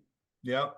And when I turned pro mid-season, it was easier than 17X. I was racing 17 and over X, and I'm looking at, Townsend, all these guys, Cecil Johns, these guys. It was a big class, though. That's why the class was huge. And so were the guys riding in it. Hey, so were the guys riding in it. They were huge. Yeah. And I'm looking at single A Pro. And let me get this straight. These guys are going to make $200-300 today. Half the guys are in sweatpants. I can always beat a dude in sweatpants. True, dude. It is. I mean, it was, it was crazy, right? Because we would be saying the same thing. I was part of that big, and it was 17 and over X, man. It wasn't 19, 26, 31. It was, you were 17 and over, and that was your class. And I think it was 16 and over open. Yeah, it was. And there was some, dude, that was a fast 17 and over. So mid-season, I make the main in 17 and over X and the 17 over open at the ABA Grands, made both mains. And then I start racing 17X nationals, and, it's pretty difficult. And I'm looking at the dudes in the sweatpants making $200, $300, and I need the money really bad. So mid-season, Gork and I drive up to some county fair double pointer, in Northern California. And I look at the pro class, and I gotta just be in this class. So I turn pro, I'm 17. I come out of the last turn in the main event. Ronnie Anderson's winning, and I'm in second, but I'm pulling him. I'm coming down the last straight, first pro race, double pointer. It's like $80 up for grabs or something, I'm pulling Crazy Ron down the last straight. I can't believe it. I don't even know what's going on. I'm pulling Crazy Ron right at the line. I just barely, he wins, and I realize he's got a flat tire. Crazy Ron's got his back tire flat, but I was pulling him. Oh, Yeah. That's Yeah, and then we funny. went to Jersey. Then the first race was in Jersey after that. You know, and I'm battling for the win with Mark Melton. Yeah. We're in Jersey. I don't know. South Jersey. You know, there were a lot of races, right? Braddock, Yeah. North Urban. Yep, Braddock. how That was my home track. I came home with like $800 in 1987 or 80, whatever it was. It was unbelievable. Unbelievable. You know, and meanwhile, you look at 17 and over expert at that race, it's Veltman. Yeah, dude, it was Yeah. stacked. But here's the thing, man. Again, because we were on factory teams, right? They needed us to stay amateurs so they can get their team points. Right. And so we're like, you know, Right. And then they turn you guys all at the first race. That's right. Yeah. I actually turned, I turned an 88 at, was it 88 or 89? It was 89. We were going to the NBL Grands and I realized Matt Hayden had enough points. I wasn't sure if I was going to be able to bridge the gap on that.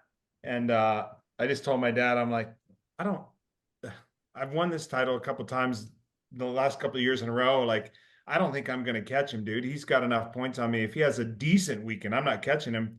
What am I racing for? I said, I'm turning pro, Dad. I feel like we won that title together in 86.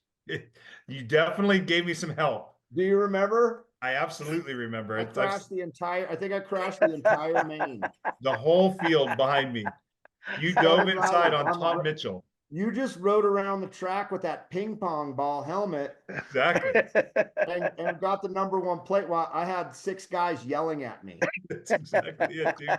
You dove luckily I got a pretty good, like a 2 or 3 bike length out of the first turn. I had a really good first turn. And I looked back and I saw the inside. I'm like, okay, they're not going to get to me here. But they still were like trying, and dude, you hugged the hay bales and just cleaned the whole. Hey, the privateer had like a 78-degree head angle. Yeah. It wasn't my fault. I lost control of my body. Yeah. When I came back, everyone was down. I just blacked out. Yeah, no, everyone was down. Mitchell, Hayden, everyone was yelling at me too. You know, what are you doing? I don't know, man. That's where Travis Triprez was good. Remember, he would crash everybody, and then somehow he would like apologize to everybody and do it over and over and over, but somehow people wouldn't get mad at him. Travis had the blackout syndrome too. Yeah. Travis, I will tell you, Travis never met an inside of a turn that he didn't like. Yeah. I think he lived in Lancaster, and I think he would practice falling and getting up and picking his bike up real quick. Yeah. Yeah. Chris, hey Chris, when you were going real fast, you had S&M, but if you had the opportunity to go like to a big factory, would you have taken that or no? I mean, I was never going to be on that level, I don't think, but I did have an interesting deal proposed to me at one point when Magoo worked at Univega, where I was going to be their rider, and I was going to sign up for that. And at the last minute, they pulled the plug on it, but I was going to ride for Univega and run S&M at the same time. And I was supposed to have a big afro and a mustache and a whole thing. And I was going to do it. And Magoo, they pulled the plug on it. It was Magoo's idea. It really would have been cool. And then they ended up giving that ride to Robbie Morales. But I was going to do it. I was going to be the Univega guy but still run S&M. I thought it would have been funny. Yeah, you would have kept it. You would have kept S&M. Yeah. Yeah. Yeah. Of course. I would have just been out there trying to make a few bucks and, just do something funny. But no, as far as quitting to do the factory ride thing, no way. No way. S&M's been so cool from day one. We've had Still is. We've had such a dedicated following, Oh yeah. We said that about Boss when we were up in Frogtown. We said that's like a cult following type of thing. I think you got the same thing. Yeah. Absolutely. No, Yeah. yeah, I agree. I mean, it's kind of I always loved Boss back in the day. I always loved NorCal. I like the Pacific Northwest. I never really fit in good. I never felt like I fit in Southern California. Actually, I fit in good with NorCal and with guys like Terry and Cecil and Thomas T and just NorCal, man, like Crazy JJ and Frank Post, and those were like dudes that and Crazy Ron, and I love being around those guys. And even in the Pacific Northwest with like going way back, like even Scotty Matchell. like Natural and it's just all those guys, I don't know. Southern California always seemed a little too Hollywood. Hey, I came out to Riverside a lot back in the day, I'm a McNeil fan. I'm a big Kevin McNeil fan. I still Kevin am. McNeil was kind of NorCal. He was, I think he was from a different planet. We lived in the same neighborhood. To me, Kevin McNeil was NorCal, kind of like how Rick Palmer is SoCal. Yeah, I agree. I'd have to agree with that. What is really what is Rick Palmer doing in NorCal? They should have. I'm surprised they didn't kick him out. Just told him to move. Move to SoCal. Take you and your straight teeth down south. Yeah. I saw him the other day. I couldn't believe it. I mean, I didn't even recognize him. Yeah, same. I kept teasing him about doing push-ups. He walked right by and I said, "Who's that?" And they said, "Oh, that's Rick Palmer." I said, "Whoa." I mean, it looked like he was doing good, but I mean, he was in like a golf shirt. Yep. Tight. A size medium golf shirt, by the way. Came from the country club, looked like. He was But looking good. And I hung out with Carlo too up there a little bit. I always loved Boss, I mean, what a crazy team that was. And Crazy talented. Yeah. And if you were from NorCal, you wanted to be on Boss. Yeah. Oh yeah. That green van, remember that green van? Yes. Dude, I always got that one confused with a pedal power van because when the doors opened, it was the same big giant puff of smoke that came It out. was like a Fast Times at Ridgemont High kind of vibe. Exactly. Dude, that van one time, Chris, this was like 80, I think it was 85. And my parents we had drove back east in a van. We were summer tour deal, and we were staying at a KOA, and the Boss team was as well. And dude, they came ripping into the KOA in that van, and they were running from the cops, dude. And the cops came ripping into the KOA, and dude, Thomas Ingram, he jumped out of their van and ran out, like he ran through the campground and got over to our campsite and hid. So he hid him in our van. And You know what? He told me this story. He was hiding in our van, dude. And he was like, I just want to, you guys, come on. We're like, dude, just get in the van. It's all good, man. We won't say nothing. We're just hanging out. Funny. He told me this story before, and he also hid in Eric Roop's van once. Yeah. It's a lot of hiding. But here's the thing, dude. And it was at dusk, right? So he was hiding in there for a while. It was getting dark, man. And so we're sitting there, and cops end up leaving, and we're like, man, and we look in the van, we're like, oh, I wonder, Thomas must have gone back to the campsite. Dude, we couldn't see him in the van. It was so dark, and he was dark skinned. Right. He's like, no, I'm still in here, guys. I'm still in here. Hey, he's good at hiding. We're like, Apparently he's had a lot of practice. You can stay here as long as you You want, guys Thomas. can't It's all find good, him. dude. If you guys can't find him, the cops aren't going to find him. That's right. But he was just hiding out in our van, dude, laying low. Yeah, that's awesome, man. I loved going up there. I was just thinking this Pacific Northwest thing. I mean, like, do you remember some of these guys like Virgil Stuck? Did you ever ride with him? Or Oh, yeah. Daniels or Bart and Scott McDaniel's brother Scott, Clarence and Chopper Perry. There were a lot of fast guys and good riders up there. Well, I would go up there with. Do you remember Jeff Caslin? Of course. That dude could jump. Yeah, I Yeah. would go up there and well, then also from Oregon, besides DY, we had Jeff Tabachi, but we would stay at this place called Pete's BMX, which was in Tacoma, and we'd stay there for weeks on end. And the guy had like a little track in his backyard and a few other business ventures going. And yeah, it wasn't far from like Puyallup, you could go to River Valley and yeah, I always liked that vibe up there. Not that there was anything wrong with Southern California, but I just felt like, I don't know, felt a It's little more- like more yeah. soulful to me up there for some reason. It is. I can see that. No, you're spot on, Chris. It absolutely is. It was the farther you go north, the more laid back it gets. Right. Yeah, no doubt. So, I don't know, man. I've dodged a lot of bullets. I mean, somehow, I don't know how, but I grew up in a pretty, middle class family. Like parents both had jobs. We weren't wealthy, but we weren't broke. We lived near the beach, so we were doing pretty good. But somehow I'm in a van driving around, with these like stoners listening to rap that I'm telling, Yeah. and I'm in this van, like everything I've already seen in like just a couple of years, right? Like I'm hanging out with this like lecherous old dude that's driving me around trying to make me run a 40-16. I want to ride a 42. He wants me to ride the 40.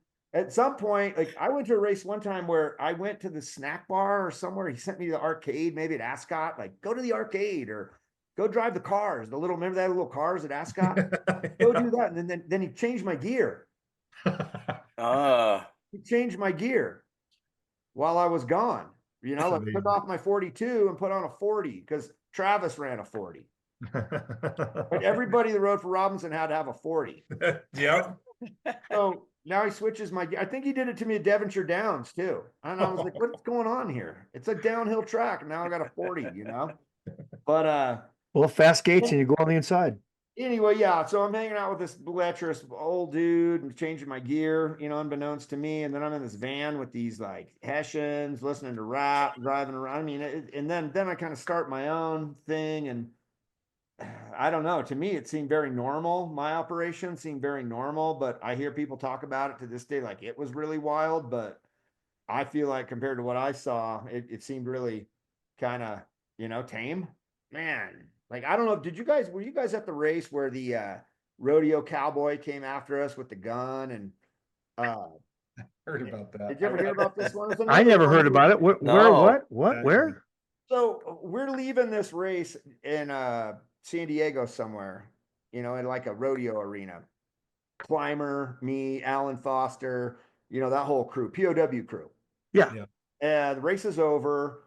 Someone that's driving our van thinks it's funny to knock over the trash cans because there's these kids that are picking up trash and they're like volunteers or something picking up trash. So somebody that's driving the van thinks, oh, we're gonna knock over the trash. So these kids have to pick up the trash and everyone's laughing and whatever. It's stupid, but it was funny at the time. And this guy comes after us, the guy that runs the place. He's like some kind of big, rodeo cowboy guy that runs the USBA official. Yeah, runs the arena there. Anyway. So he comes over, opens the door, the passenger door. I think I was first, and then Dave was next to me, and then the driver, I think John Paul was driving, and then Dave and me. Anyway, I think the guy grabbed me, threw me out, and then grabbed Dave or something, punched Dave, and the guy's on the ground. Whoa. And the side door wouldn't open on our van, but eventually someone got the side door open, and everybody jumps on this guy. And there's video footage of it somewhere. It's a crazy melee. So everybody's like basically piling on this guy. And then out of nowhere, Bright Hop shows up. Like Bright Hop just comes out of nowhere, and I've got a bat. I carried a bat in the van. Now I've got a bat and I've gone into that mode. I've got the bat. I'm running around with this bat. I'm hitting the guy in the legs with a bat. Not really hard, but still hitting someone with a bat, right? It's not a good deal. So Bright Hop comes out of nowhere, he's the voice of reason, knows exactly what to do. Get in here, gets everybody back in the vans, gets the door shut, and just gets us out onto the highway. And then, as we're going down the road, leaving this race, now the cop cars are coming this way and all the lights are flashing and the whole deal. But again, like Bright Hop, this was just like normal to Bright Hop. Yeah. Right. Like this kind of stuff is just normal. This is just Sunday night, another Sunday night. Yeah. So, and then, I spent a lot of time with Bright Hop over the years and just kind of, watched that whole situation unfold. And I mean, like geez, when you worked at Vision, Mike, and you guys were doing you had the cameras and he disappeared with the cameras. You remember all that? Yeah, of course I do. Yeah.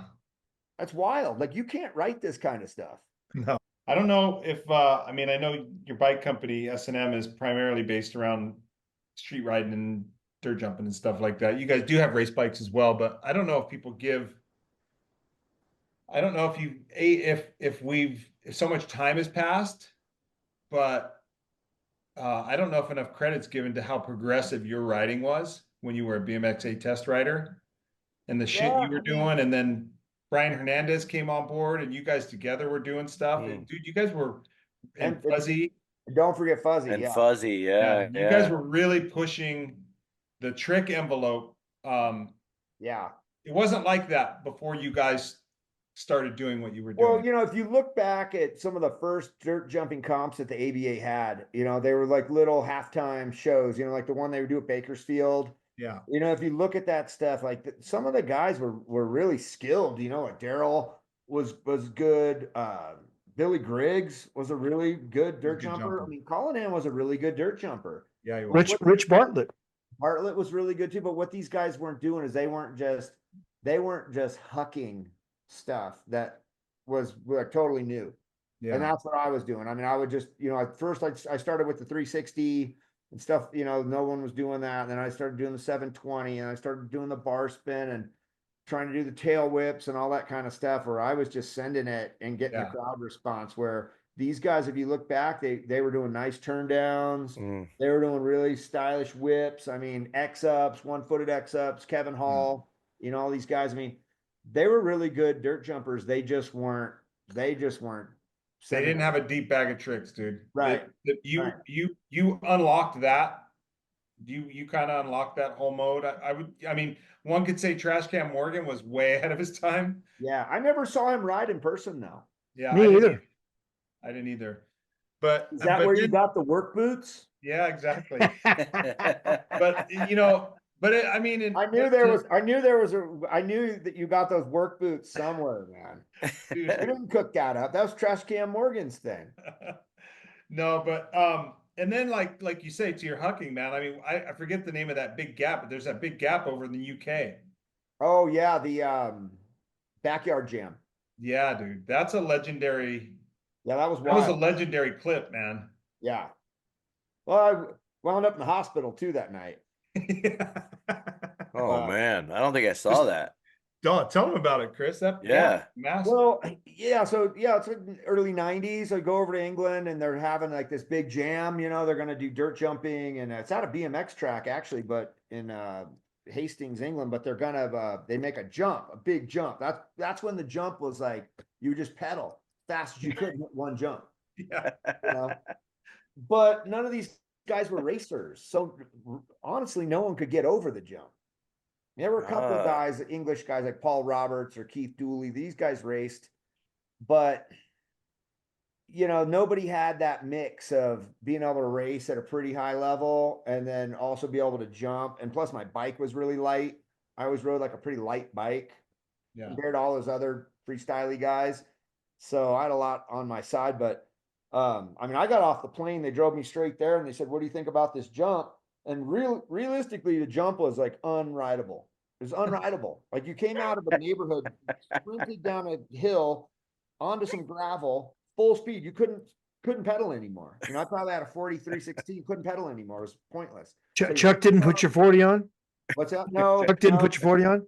No, I didn't have my Browning 2-speed. So I'm on the 4316, spun out, and then you hit this jump, which was like a wall, like a 4-foot tall wall with no transition. But I think what happened was I got off the plane, they drove me straight there, and I built up my bike, and I went up there and I pedaled down the thing, and I hit it first try and made it no problem, or what looked like no problem to these guys. Yeah. And then I said, well, yep, there we go. And then let's go do our thing, and then we'll be back tomorrow for the jam. So they never modified it. They didn't dial it in. They were like, oh, Moeller jumped it. It's good. at this point, I'm like 25 or 23 or something. At that point, you're washed up at 23. Back then, Yeah. I was washed up. Like 23, 25, you're like washed up. But Moeller hit it, so yeah, it's good.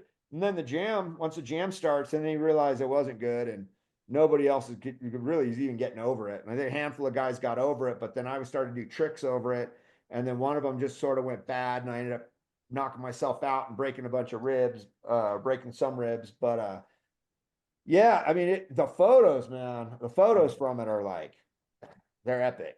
Yeah, all the people standing around going Yeah, bananas. and the gap is like 37 feet. Yeah, it was Wow. big, man. I remember seeing Wow. it. I remember seeing that thing and just thinking, what the hell is Mad Dog? Yeah, and like the biggest jumps I have here at my spot are maybe like 28 feet, but they're tall now. Yeah. And the lips and the landings are like, Mm. Yeah, I missed I have friends that were like, dude, let's go dirt jumping. I mean, this was 15 years ago. I'm like, dude, I missed it. I missed the window, dude. I can't do vert. no. It's Um, such a trip, man, to see how this stuff evolves and like the direction BMX has gone in. I find it really interesting that even myself used to complain. We used to complain the jumps are too small. We need more jumps, and we need this, we need that. And then now they've got the jumps. They're huge. Now people are complaining the jumps are too big. The jumps got to be rollable. I mean, it's just, do you know what I Yeah. mean? And now the bikes are weird. The I whole think that- the gear is weird. The whole thing with you come out of the gate and you're spun out, and it doesn't make any sense to me. And the tiny tires and the whole think thing. it's- I hate to be that guy, that dinosaur guy, but man, to me, the peak BMX race version for me was like that ESPN Pro series that was televised where the tracks were really long, like Pete was gassed 2 on that laps. last little 2 laps. Yeah. segment, and Roop was still going strong, Stu was still going strong, and Pete was just like sitting down, couldn't pedal anymore, he was like LRP Pete, Yeah, I couldn't, remember 83 couldn't pedal Burbank. anymore. It's 83 Burbank. Right. The Burbank one, I think they did one in I don't know, Vegas. But anyway, I like that version. Guys were still riding comp threes. The front one was fat. The back one was I like the seat 175. up kind of high. Just that version. The gear, the bikes, that era. What was that? Probably 80s. 80s. Yeah, it was 80s. It was Chris, you know what you're talking early to about? mid 80s. Huh. That's called Dirty Fest. Yeah. Yeah. You're talking about Dirty Fest. But you got to put like a second lap at the end, You got to go again. You got to push people to the point where they just can't pedal anymore. You can race down to your camper. Yeah. You know what though? It's a good point that you make about that, right? Because the sport has evolved into a weird faction, right? Because it's so segmented. Yeah. Well, I don't know if segmented is, but like the equipment for BMX I'm not racing. saying it's not badass. Like, I mean, the athleticism, the skill, Oh, dude, it's off the chart. the training necessary to do what these guys are doing, like especially at the Olympic level. I mean, I just feel like for me personally, I liked a little different version, and I like the fact that people had to kind of like come out of a turn and then accelerate from a very slow speed sometimes, and it was just a different sport. Now it's just like pull in, draft. Everybody's just, you can't possibly even dream of getting like kind of physical with people because you might kill someone. Well, it's like I look at it this way. We're a bunch of motocross guys watching Speedway. Right. Yeah. It's just it's a different animal. That's a great analogy. From the uniform to the bike, right, to the course, to the strategy. It's just different. You nailed it. You're looking at Speedway. Yeah. What is that thing hanging off the back tire? Why is this handlebar longer on one side than the other? Yeah. Why aren't the pegs on both sides? What's going on here? That's a good analogy, because that's kind of how I feel. I hate to say it, but like I didn't even watch the Olympics. I only watched. No, I didn't watch. Yeah, I the watched the BMX final race. too. Here's Chris, I the- didn't watch one single bit, and I'm a track operator. Well, But then I here's don't the- feel bad. Well, I don't here's the feel thing. bad. Here's the thing about it, right? Like, the speedway analogy is actually pretty good, Mike, because if you go into the motorcycle world and you look at speedway, right? They ride these super crazy specialized bikes that only can go in one spot, right? And then you see supercross and motocross, why it's so much more popular. It resonates with people, Yeah. right? And so now you look at a BMX race bike and it's this crazy weird dragster bike that looks uncomfortable to ride. And you never, like, if I'm a kid, I'm not gonna go, and I'm not racing yet. I'm not gonna go, oh my gosh, that bike looks so cool. I want one of those race bikes with the seat slam. You're not. You're gonna go, I want the S&M dirt jump bike that is a normal bike that looks like a normal bike that I can ride to In the school. street.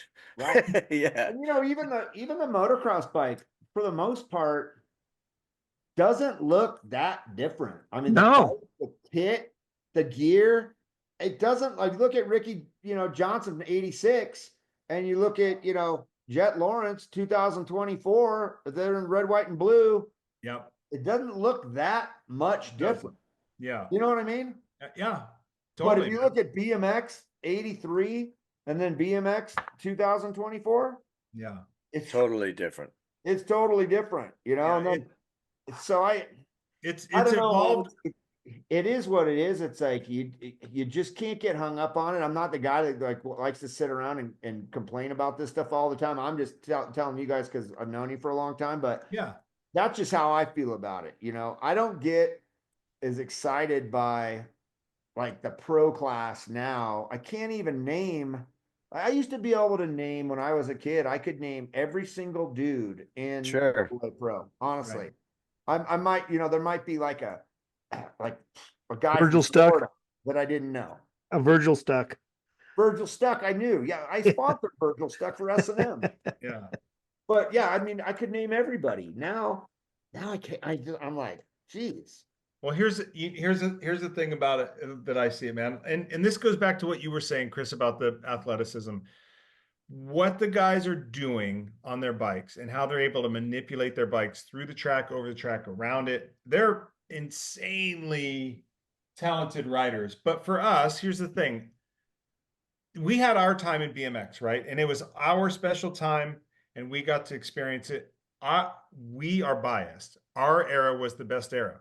Yeah. And this is what I try to tell guys that have the argument that they're like, tracks suck. It needs to be like this. It needs to be like that. And it's like, it's not going back. Yeah. And the people that are racing clearly love racing. They're having their experience. They're with their friends and their families at the Grands and at the Nationals and doing the shit in the pits, the same shit that we did.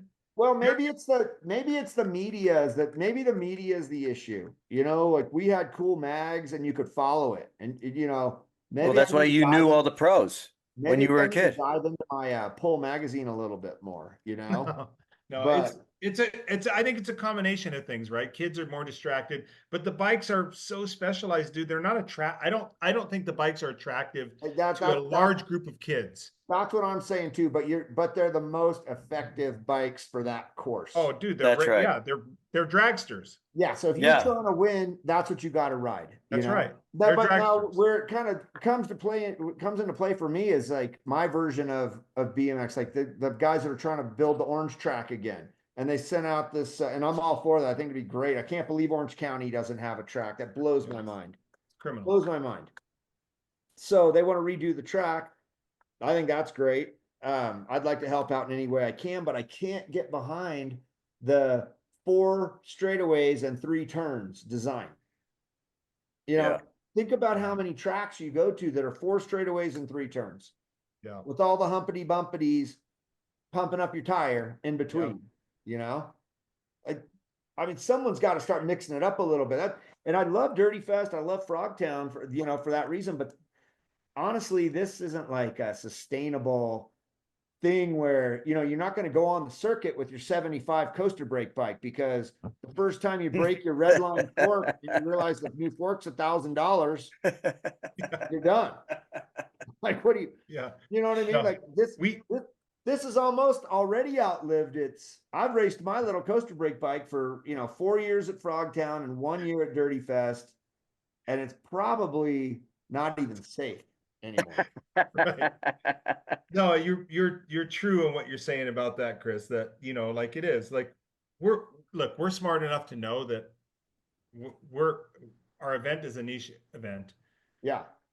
and that there's not gonna be a sanctioning body. Right. We're not starting a sanctioning body. No. And there's not gonna be 15 of these things, right? It's just not gonna happen, right? There's Yeah. just not enough customers. So, you know. Yeah, but you're starting to see it, you know, like I'm getting hit up by more and more people that are trying to promote little vintage races. And, you know, what are you going to go on? You're going to be a special, you know, you're going to specialize in vintage BMX. I mean, that's how moto is. You know, I got pretty heavy into vintage moto for a while. I'm kind of backing out of it now, but that's how that got. And you spend more money on your vintage motocross bike than you do on a brand new bike. I mean, I've got more money into my 74 Husky 250 than I would if I bought a brand new 450. Right. And that's what's happening kind of on the BMX side of things too, like with the Frogtown thing, you know? Yeah. So yeah, I don't know. I think the real challenge, I think for Dirty Fest, is to keep it really fun. You don't want to get so crazy that you're pulling people off the gate because they have a repop. No. Yeah. That's not our program, man. We're here about having fun. I know, Yeah. but what about when the guy shows up on the bike that's just so outlandish? You're like, are you kidding me? That's a 75. What 75 did you live in? Like, and what? It's all in the spirit. It's all in the spirit. Yeah. I know, but it could get sticky is all I'm saying. I had a buddy at Frogtown last weekend that was on a S&M bike from probably 93, and he was racing in the class. He signed up in the class that ended in 89. And a few guys were all over him about it. And I told him just to tell everybody that it was a prototype, and we brought it out in December of 89. It didn't get produced until 92 or whatever it was. And that was the story that he was running with, you know.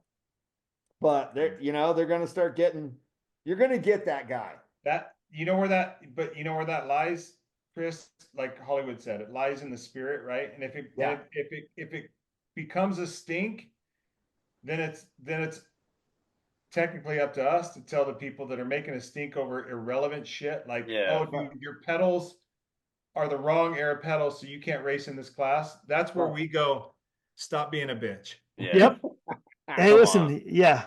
If it matters that much to you and you don't want to be part of this, here's your $25. Right. Have a great rest of your weekend watching football or whatever you do. That's our attitude. Right. Yeah. No, I love it, man. We're about having fun on the weekend and hanging out with people and doing all that. Watching big guys cut through the infield, doing all that stuff. Is what we love. Yeah. No, sweet, man. I like it. Well, I'm glad you were part of it last year. We hope you want to come back. And I really like the coaster brake class because I like experiencing what people rode back in the day. You ride that thing and you go, no wonder. It's hard. Yeah. No wonder you can see where the evolution came from. Agreed. You know, the bike you ride is so damn hard to ride. Yeah. That coaster brake is crazy. Yeah. Hey, Chris, I took my I have a Yamaha motorbike. It's very close to stock. Is that the white one? No. I have another one. Oh, okay. And I took it to my local BMX track just for kicks and giggles and let all the guys ride it. And they were like, oh, no way. How could you ride this? They're like, no, it's dangerous to ride. I was like, and the younger guys, 13, 14-year-olds, had never, ever ridden a coaster brake. Right. Yeah, I know. But, and here's the thing. I mean, in some ways, those big Ching Chin knobbies work better on a track like Frogtown than like a modern bike would. Oh, for sure. Those big tires, you know, and it's like, I just love the fact that, you know, that you're getting the history of the sport and Yep. you're reliving like an era. I think you stay true to the event like we were doing. Right. And Let like Danny last Red year, Mags. Let Danny Danny Red Red Mags. Mags. you get what you want is you want modern racers to, if you will, conform to what we're saying, which is you Mhm. bring an old bike. He rode a dyno VFR with red mags on it, Right. and he had a blast, dude. And No, now no. we have this modern kid who's, I think he was 15X maybe. He was Yeah. like world 6. Oh no, it was awesome. I And love he's that going to they tell were- people. I like, now you've got like specialists though. There's like guys like Savage, they're like, they're becoming specialists at like 80s bikes. It's crazy. But I like it when kids take a weekend off of their regular national races and they come out and they ride some weird ass bike from Yep. a bygone era, so that they have a little bit broader understanding of Yeah. what BMX Yeah. is all about. It's not just a bike show. I'm not a bike show guy. No offense to the bike show guys, because I have some cool bikes, some old bikes, but I don't enter them in the bike show. I Right. try and ride them on the track. Like I'm more about like, I love the old stuff. I love the history of the sport, and to see like Stu Thompson and these guys out there, but riding, that's Yeah. what I like. Yeah, for I sure. get stoked on I it. think it's one of the I like things. hanging out with Crazy Ron and Frank Post and the Pattersons and shit. Andy Patterson was there, but I would rather see those guys out on the track. But I don't know. So this is the whole thing. It's like, you don't want to be too serious. You want to keep it fun. But unless somebody gets kind of serious, then the races aren't really that cool to watch. Like the coolest shit to watch at Dirty Fest was TL and McGrath, little cat and mouse. Yeah.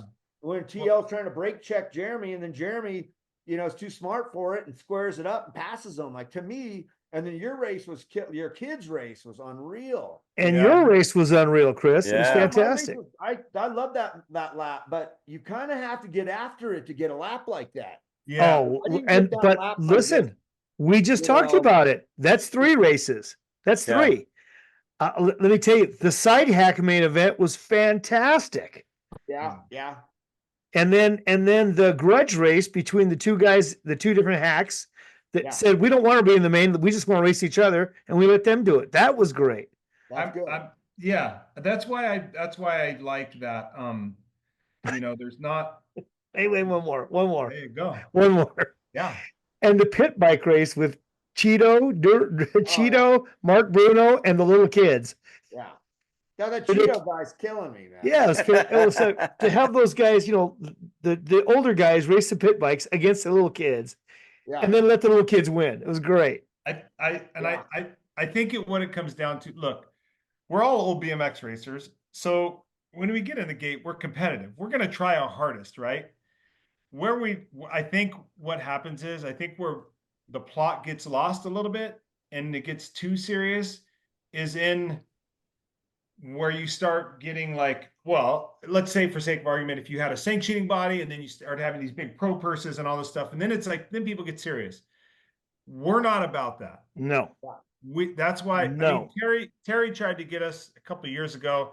I mean, he tried to get Mike. He's like, I'm not coming down to race that race because you don't have a big pro purse and you need to pay for my travel to come down and all this bullshit. And it was like, dude, that's not who we are. You missed the point. You've missed the point. This is a party, dude, with a race as an excuse to have a party. Yeah. Well, I love what we're doing, and I love why we do it, and I love everybody that comes. So it's a great time. Yeah, no, I agree. And that facility is like, I mean, the bathrooms alone, it's like those bathrooms are so nice, man. Yeah, it's just a great facility. It's a good event, Yeah, Well, we hope you keep coming out. Yeah, I hope you're going to come out. Oh yeah, I'll be there. I'll definitely be there. I would have been at the first one if I would have known about it earlier. But well, shit, guys. Yep. Chris, thank you, brother. Great to have you on again, man. You there's a hard one I want to say. You ready for this? Oh no. Yeah, I don't know. You said something that stuck with me a while, and it cost me a night of sleep. you were on another You're not talking podcast. about my glory hole, are you? You were on another podcast, and you guys were naming writers that didn't live up to their potential, Ah. and you mentioned my name. Oh no. And let me tell you, I thought long and hard about it. Thought long and hard about it, and there, I can't argue against that at all. And but I'm pleased with what I got from BMX, based on what I put into BMX and still do. I'm more than thrilled with my career. Well, Loved it. I think that's got to be out of context in some way. Well, either way, no matter what you meant by it, it's what it struck inside of me, and it made me think about a lot of things. And looking back on it, even the next day, I woke up feeling grateful. It was great. Now it's my turn to take my shot at you. Okay. You ready? Yep. I think for a guy who had this much potential, you got this much out of BMX. And I mean that as a big a compliment as I can pay you. I always looked up to you for what you did with what you had. And you continue to do so, and you continue to build BMX. And man, I am proud to call you a friend. Proud to call you a friend. Mike. Yep. I appreciate it. Now, Yeah. is this a lot, or is this like not? It depends. It depends on the size of your glory hole. You're gonna have to think about that one tonight. Yeah, Well, you no, think about this tonight. we went from here to here. So I think this isn't very much. But It's to you know scale. what, It's man? all to scale. It's all Hey, to scale. I agree with you 100%. I mean, what I've been able to make out of it has been incredible. I mean, Yeah, when I was a amen. kid and I was, in Huntington Beach High School, and my friends were they were pro skateboarders, they were going to be pro surfers and all this stuff. And then I was the BMX dude. But I loved it. And I knew it wasn't like glamorous. And I wasn't like a prodigy on the racetrack by any means, but I just had a good time. And the fact that I'm sitting here now, with a family and a spot to ride and a company that's been around for almost 40 years, and I'm talking to you guys, I mean, I'm the most grateful person in the world. And I'm not, offended in any way, shape, or form. Was never meant to be. It was only a compliment. Yeah. Well, I appreciate Chris, that. I tell man. people- It's been great. It has I been tell great. I tell people, we were so focused, and I think I've told you this before. I know I've told Magoo. Our class, my class that raced against you, we would get frustrated with you because you'd take us out and you were always dicking around and you weren't taking it as serious as we were. And Right. we would always be like, stupid Moeller, fucking Moeller, blah, blah, blah. And dude, you were the smartest guy out of all of us. Well, yeah, I don't know. I think I got No, lucky. here's man. and it speaks to Mike's point, right? You were smart enough to realize at some point it wasn't in your DNA and it wasn't in your character, or it wasn't for you to be this guy who's training and I'm gonna win all the races and I'm gonna chase titles and stuff. You were authentic to yourself, right? And you were like, you know what? I like to do this and I like to do that. So how am I gonna stay in this world that I love and doing this and doing that? And so, dude, you started arguably the first dirt jump bike company when it wasn't even a thing. Right. Yeah. And here you are still. And that's why so I tell you, I'm like, dude, he's a fucking genius. Well, You're so focused on- genius is a little much. I've been in the right place, at the right times, so many times. It's incredible. But the one thing that I have done is I try hard when I get given the opportunity. So it's like you make your own luck. That's what they say, and I think that's exactly how it goes. I mean, lots of people luck into things, but what do they do with it? Do they squander it, or do they go hard with it? Like I'm given the opportunity to be the BMX Action test rider. I'm not really a good dirt jumper, but what the hell? Just take my feet off, take my hands off, whatever. Like you get given the opportunity, you gotta give it 100%. Yeah, there's something to be said for that, man. I've been extremely lucky, in so many ways, but and just really grateful about the whole thing. Yeah. And man, the beauty is it's still fun. Yeah. I think that's the big part. That's the big part is that, to everything that these guys said, you played the game your way, which was to have fun, which is why we all, I guess, started to get on a bike. That originally was just to stick around in the neighborhood and ride a bike, and you kept that attitude, during races, going out. Yeah, exactly. And you're super successful, in the company that you built, which is fantastic. But a lot of respect for you for, just sticking with it and having fun, which is didn't take it too serious. Yeah. Well, I appreciate it. All right. Now go do your homework. Yeah. well, I Yeah. think You we got finally- some stuff to write. I think they finally just gave up on me doing this tonight. Kids are funny, man. Don't we know Well, I it? appreciate it, guys. It's been a lot of fun just BSing about all this shit. I agree. This is how we do it. Yeah. Thanks for coming on. Yep. Well, thanks for having me, guys. Yeah, bud. Dude. Appreciate all the kind words. Thanks, Yeah, my dog. Love chatting with you, dude, and we look forward to seeing you at Dirty Fest for sure, man. Eric, tell your mom I'm sorry. So, that's just ahead of time. Yeah. Just a preemptive apology. Yeah. For whatever. My mom's she just gets fired up, man. She's the sweetest lady in the world with a short temper. Yeah. I love it. All right, guys. Okay. Bye. All right. Thanks, guys. Thanks, Chris. See you, brother. Well, I hope you enjoyed that one, you bunch of dirty knobs. Hey, this is John Cruz. No, we're not having an earthquake. I have Parkinson's. What do you think of that, Michael? We ought to pitch in and get you a gimbal. That would be nice. But seriously, this is John Cruz, and I obviously have something going on, and I was diagnosed with Parkinson's 20 years ago this year, actually. So I've chosen the Davis Finney Foundation over the years to be my voice for Parkinson's. If you're not familiar with the Davis Finney Foundation, Davis Finney is one of the winningest cyclists in American history. He's the roadie, if you guys remember those roadies out there, all that Lycra and stuff. But he is just a great man. When he was diagnosed with Parkinson's, he decided to make a difference in people's lives. And his choice was to start a foundation. And that foundation obviously wishes for a cure for Parkinson's, because there is no cure at this time. But they recognize that you have to live with Parkinson's, and your caregivers are having to live and take care of us. And the Davis Finney Foundation, that's what they do, is they only look for a cure, but they look for ways to enhance the quality of life for Parkinson's sufferers and their caregivers.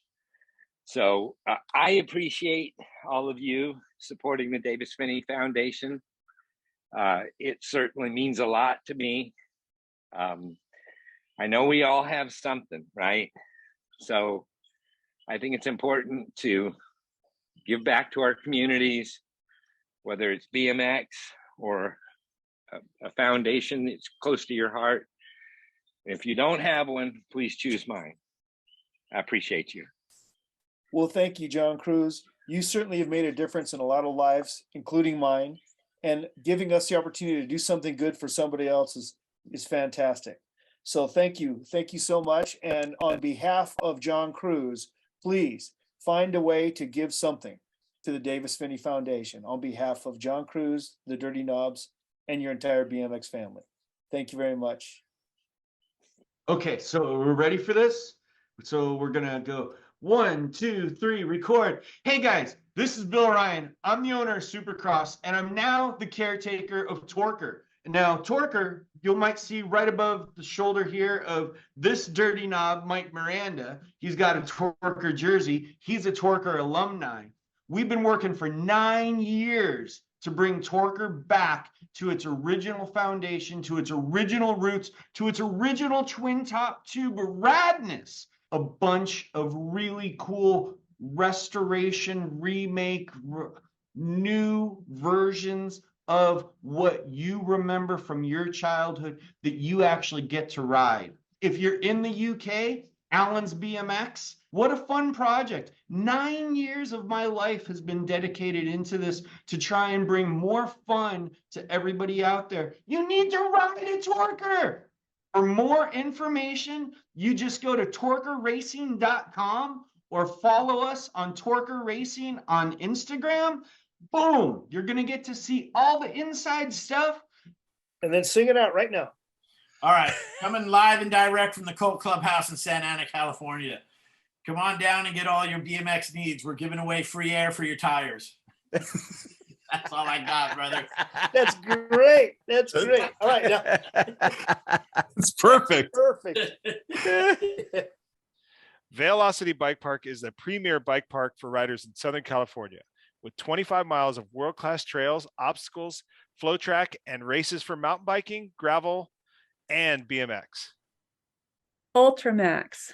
When you get home from the races, do you feel dirty? I mean, is your bike dirty? Really dirty? I know you're dirty. Well, that's when you need the Ultramax sponge, guaranteed to get all your hard-to-reach places clean. I know, because Hollywood is always dirty. Not available where reading glasses and bobbleheads are sold, but you can still get an Ultramax t-shirt at dirtyknobs.com. B-Side Bikes, the very best in original vintage BMX and motocross parts. With many parts to choose from, we are consistently selling and buying. Hit us up for your special requests. Chances are we can find it.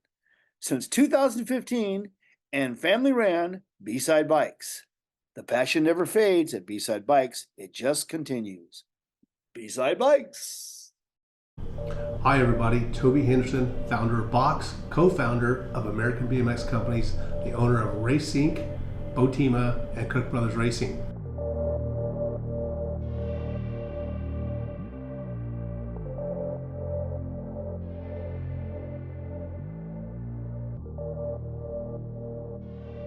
We brought these two companies together to bring you the best quality product you can get for a BMX bike.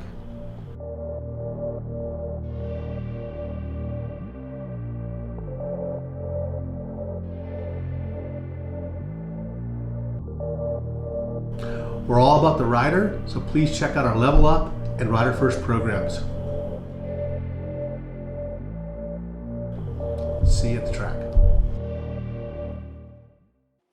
ODI Grips, the world leader in grip technology, home of the lock-on grip system.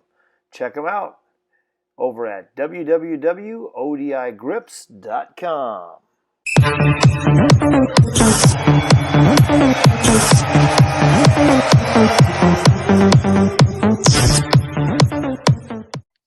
4416 Designs commercial. Take one. There you go. All right. 4416 Designs. We make shirts, but we don't sell them. We're just giving back to the sport.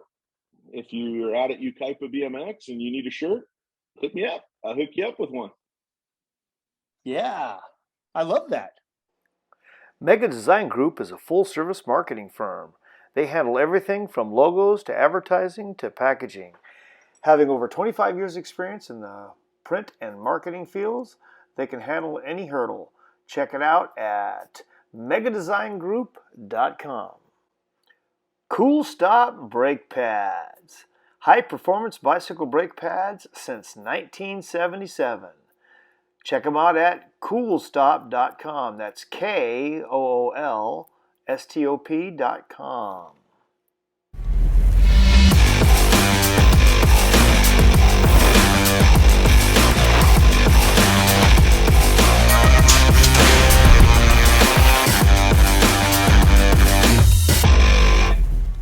Hey, you dirty knobs! You've been watching the Dirty Knob Podcast with Mike Miranda, Aaron Carter, and James Vicente.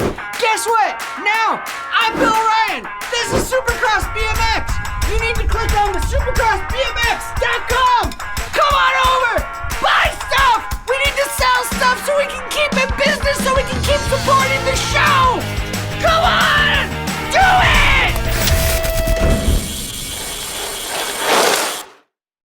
Hey everyone, this is Brian Wilson with ProGate. We are the official gate supplier for UCI and the Olympics. We even make a gate that you can practice on in your driveway at home. Wait a minute. Who else are you making a gate for? We're making a gate for Dirty Fest. You guys got to come and check it out. Whatever Dirty Fest needs for this track, we're going to supply it. We're not some French knockoff, you know. We're the gold standard in BMX gates. And make sure to check us out at progate.net and bmxtracksupply.com, and we'll see you at Dirty Fest for sure. Take care, everybody. Hey, folks, this is Mike Rodriguez, aka Mr. Crit. I've been racing and making number plates since 1980. You know, like when they used to do one pedal starts. But you know, Crit Plate has been around for 43 years. The last 4 decades, the who's who of BMX have raced a Crit number plate straight to the handlebars. And you know, you get that guy Mike Savage, the international man of BMX, still doing it strong. And you know, back in the day, the plates used to be reversible because there was multiple sanctions, and you could put, you know, one sanction on one side, one on the other. Now you just got one. But Crit is still reversible, and that logo is still on the back for guys like Mike and you rad guys, you know, like Mike Miranda, who would turn those handlebars and twist them up. And we got it rad just for you. All right. Hey, where will we see those plates? Those plates you can see at every single bike shop that stocks BMX stuff in the USA and Canada. And where will you be at? Will you be at an event sometime soon? Damn, I'm sponsoring the Dirty Fest, and I can't wait to come out to Southern California and get dirty. Amy grips, still made here in the USA. Used by world champions like me, Tommy Brackens. If you want to know more about the best grips on earth, go to amy.com. All right, Mark, you ready? Yeah. Hey guys, how's it going? This is Dino Bartoli from ABSA Pro. And I'm Mark Darcy from ABSA Pro. Together, we are bringing you the ABSA Pro Bike Show Association. Our mission is to bring together a bike show community across the United States. We have these bike shows. We're going to run them all the same with consistent rules and a detailed, organized judging format. We wanted to make an organization so that you guys can get points. So there's a point system, a code of conduct, rules and regulations. We have a membership that's specifically old school bike shows. You want to get on board all that hard work and dedication that you put into your bikes. You want to show it off. You want to have it justified, all that hard work you've done. You want to bring it out to our shows. You want to join our memberships, get associated with us. Actually, our awards are phenomenal awards. We have best of show trophies. We have 17 classes. There's 3 trophies per class. And we even hand out super clean awards to some of the other participants that are there. So come check it out. Come bring your bikes, enjoy the shows, and enjoy what we're doing with the bike show community. Don't forget to sign up. Our website has all our judging critiques on it, how we judge, what we judge, our 50-point scale with quarter points. We take it down to the nitty-gritty to make sure the best of the bike wins. Dino, where do we go to find out that information? You go to absapro.com. That's absapro.com. Let me say that again, absapro.com. Ready?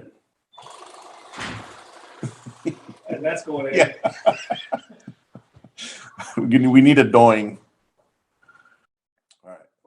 What's your nickname for like on the mic? Do you have a? No. You don't have? I don't really have a nickname. It's Mike. Oh. Just Mike on the mic. That's, She got one. That's getting edited. Yeah. We're putting that in. Hi, I'm Mike Miller, author of Day One by Michael Miller.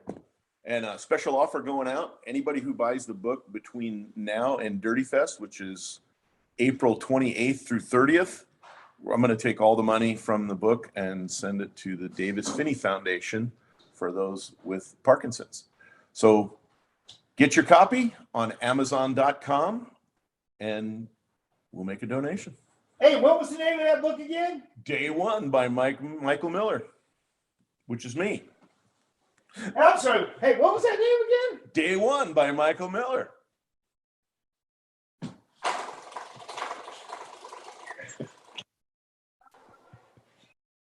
Hey, support the podcasts that support us, our friends. The fine folks over there at All Things BMX, which is our favorite Wednesday night live podcast, as you know. Our buddies over there at Beer Budget BMX, Big Bike BMX, and BMX Weekly. Check them out. Check them out. Our friends. What's up, everybody? It's your friend Isaac from Big Bike BMX, and I've got a podcast with my best friend, 80s BMX Craig. Yep. And guess what, you guys? If you have enjoyed your time here on the Dirty Knobs podcast, we'd love for you guys to come over and hang out with us at Big Bike BMX, where we've got all your old school legends and BMX from the past and today at Big Bike BMX. Isaac, come check us out. We'd love the opportunity to win you over. And if not, hey, it's just another place to talk about BMX with your grimy friends. It's fun. Hey, Dale Holmes, I want to tell you something. One of my favorite podcasts that I never miss is BMX Weekly. Even though it has an accent, I still love it. Cheers, Mike. You can get all the podcasts on bmxweekly.com. Old school, mid school, today's school. Check it out.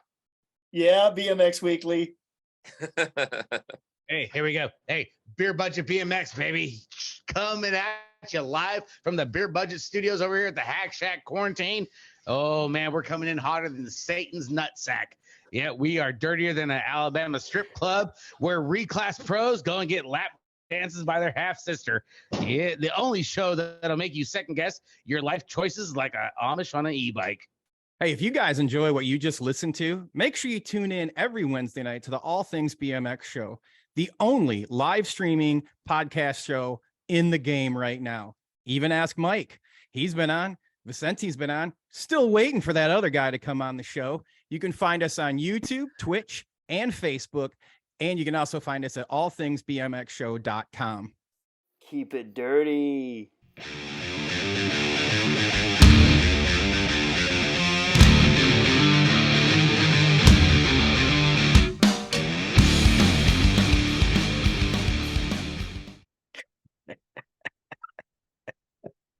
I don't have to be an ass, but I do enjoy it.